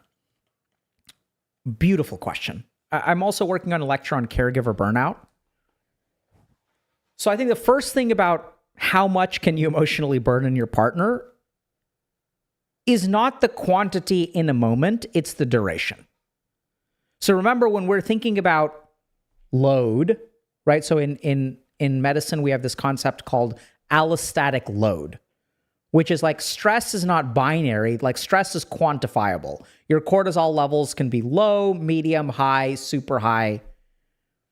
There are measures of stress. So what I sort of think about is this concept of emotional load. And emotional load is duration, frequency, and intensity. These are the three variables. So how long are you emotionally burdening them? When there is emotional burden, what is the intensity of the emotional burden? And how often do you emotionally burden? And oftentimes people get confused between frequency and duration. Are you crying once a week for a year? Or are you crying every day for a year? Right? So frequency and duration, how long is the overall emotional episode? How often does the emotional episode show up in your partner's life? And how intense is the emotional episode? And so I think if you're trying to figure out, how much can I burden my partner? I mean, that depends on the person, depends on the situation. But I think a good way to start looking at it is how often does my partner deal with my emotions? How long have they been dealing with my emotions? And how intense are my emotions when they are dealing with them?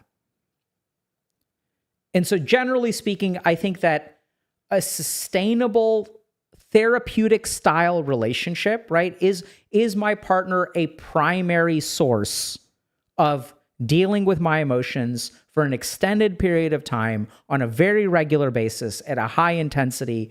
My sense is that it's too much. Now, the scary thing is that there are some partners for whom they will say it isn't too much. That's when we get into codependency. So what is codependency? Codependency is when I have something psychologically unhealthy that matches or fits with your psychologically unhealthy. Good examples of what that codependency could look like is my sense of value as a person is as a helper, as a fixer. So the more distressed you get, the more good about myself I feel. See, I'm doing something. I'm a good boyfriend because you're crying and suicidal with me every day. This is how I know I'm committed. This is what makes me a great boyfriend. I'm the best boyfriend on the planet because I'm dealing with suicidal girlfriend every single day. Make sense? So just because y'all are in a pattern that is harmonious doesn't mean it's healthy. So generally speaking, I think what we're sort of looking for is fluctuation, right? We don't want to be like depressed for 10 years and crying to our partner once a week for a decade. What we want to see is things that are moving in the right direction. So is the duration, the frequency, and in the intensity over the course of a month, 3 months, 6 months, or a year moving in the right direction? It doesn't have to be all three, it can be one, but it's something moving in the right direction. The second thing to understand, and the reason that we're focused on direction, is that in life, shit happens. So it is normal and expected for circumstances that are generally speaking temporary to make your partner's mood significantly worse or make your mood significantly worse, and for your partner to support you through that hardship. The challenge arises when the circumstances are not changing and when the emotional dependence is not changing, right? Things should be moving in life. The goal is to move in a generally upward trajectory. And so if you say okay, well, my circumstances have been shit for years, and it's okay, what are you doing about that? And if the answer is I can't do anything about that, if you're in a sort of a holding pattern for now, that's actually okay. Right? But the question is, when can you do something about it, and how can you start doing something about it? When and how? Right? Because sometimes you really can't do anything, but what's really scary is some people believe they can't do something when they could be doing something. And what's really scary, what I really get like concerned about when I see these in my patients is a life situation that is negative, that creates a lot of negative emotion, right? So my job sucks, my job sucks, my job sucks. I hate my job, I hate my job. I've been in this dead-end job for years. And the reason I am able to emotionally handle that job is because my partner is carrying that emotional burden for me. So I get toxicity from the job, and then I offload it to my partner. Get toxicity, offload it. Get toxicity, offload it. So what's really scary is sometimes in these situations, we attain an equilibrium that is unhealthy. And since my partner is bearing my emotional load, my drive to fix my situation doesn't actually exist. And this is really important to understand. Complaining every day is not a drive to fix your situation. In fact, it's the opposite. When we complain, we vent our emotional frustration. Complaining is an alternative to fixing. And this is why if you pay attention, you'll see some people complain a lot. Why? Why do they complain all the time? Because that is their method of emotional coping. So when I feel unhappy in a situation, I can change the situation so I'm no longer unhappy, or I can complain. Because then I'm venting that negativity. Right? So there are people who complain about things, and then there are people who fix things. And that's not precisely true. The truth of the matter is that complaining is a useful emotional coping tool. Right? But when we become overly reliant on an emotional coping tool, that's what becomes an addiction. When I become reliant on to have a couple of drinks to unwind and de-stress and bitch about my job is like not so bad. When it becomes what we become reliant on, when we start doing that every single day or every single week instead of actually fixing our situation, that's when it becomes an addiction. So what amount of emotional dependence is okay? Depends. Generally speaking, I think about what is okay emotional dependence is temporary emotional dependence. That's the TLDR. Great question. Okay, y'all. I got to give my voice a break.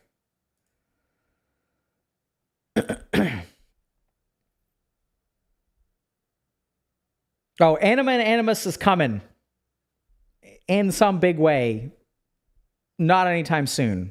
Not like in the next month, but it's coming. Puer really messed us up for a couple months there. But, okay. Thanks a lot, y'all. It was great catching up with you guys. If any Prime viewers are still here, thanks for coming. And here's to a better 2026. Take care, everybody. Oh, let's raid somebody. It's been a while since I raided. I've started because I just don't have that functionality. Hold on. We're gonna raid. Prime viewers, who should I raid? Listening to y'all.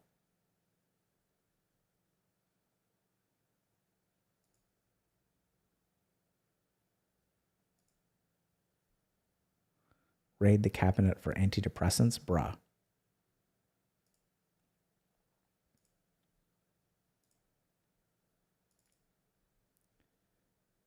What on earth? Okay.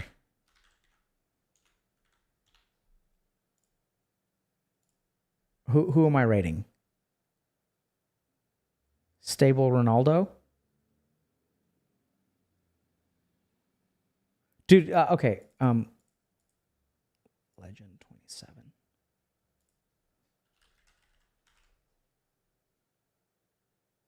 I don't see Legend 27.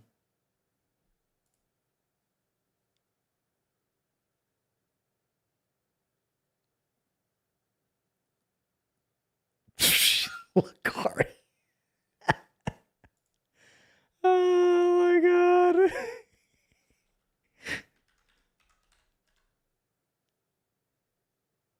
Okay. We'll rent stable Ronaldo. Doing it. All right. Looks like they're buying something.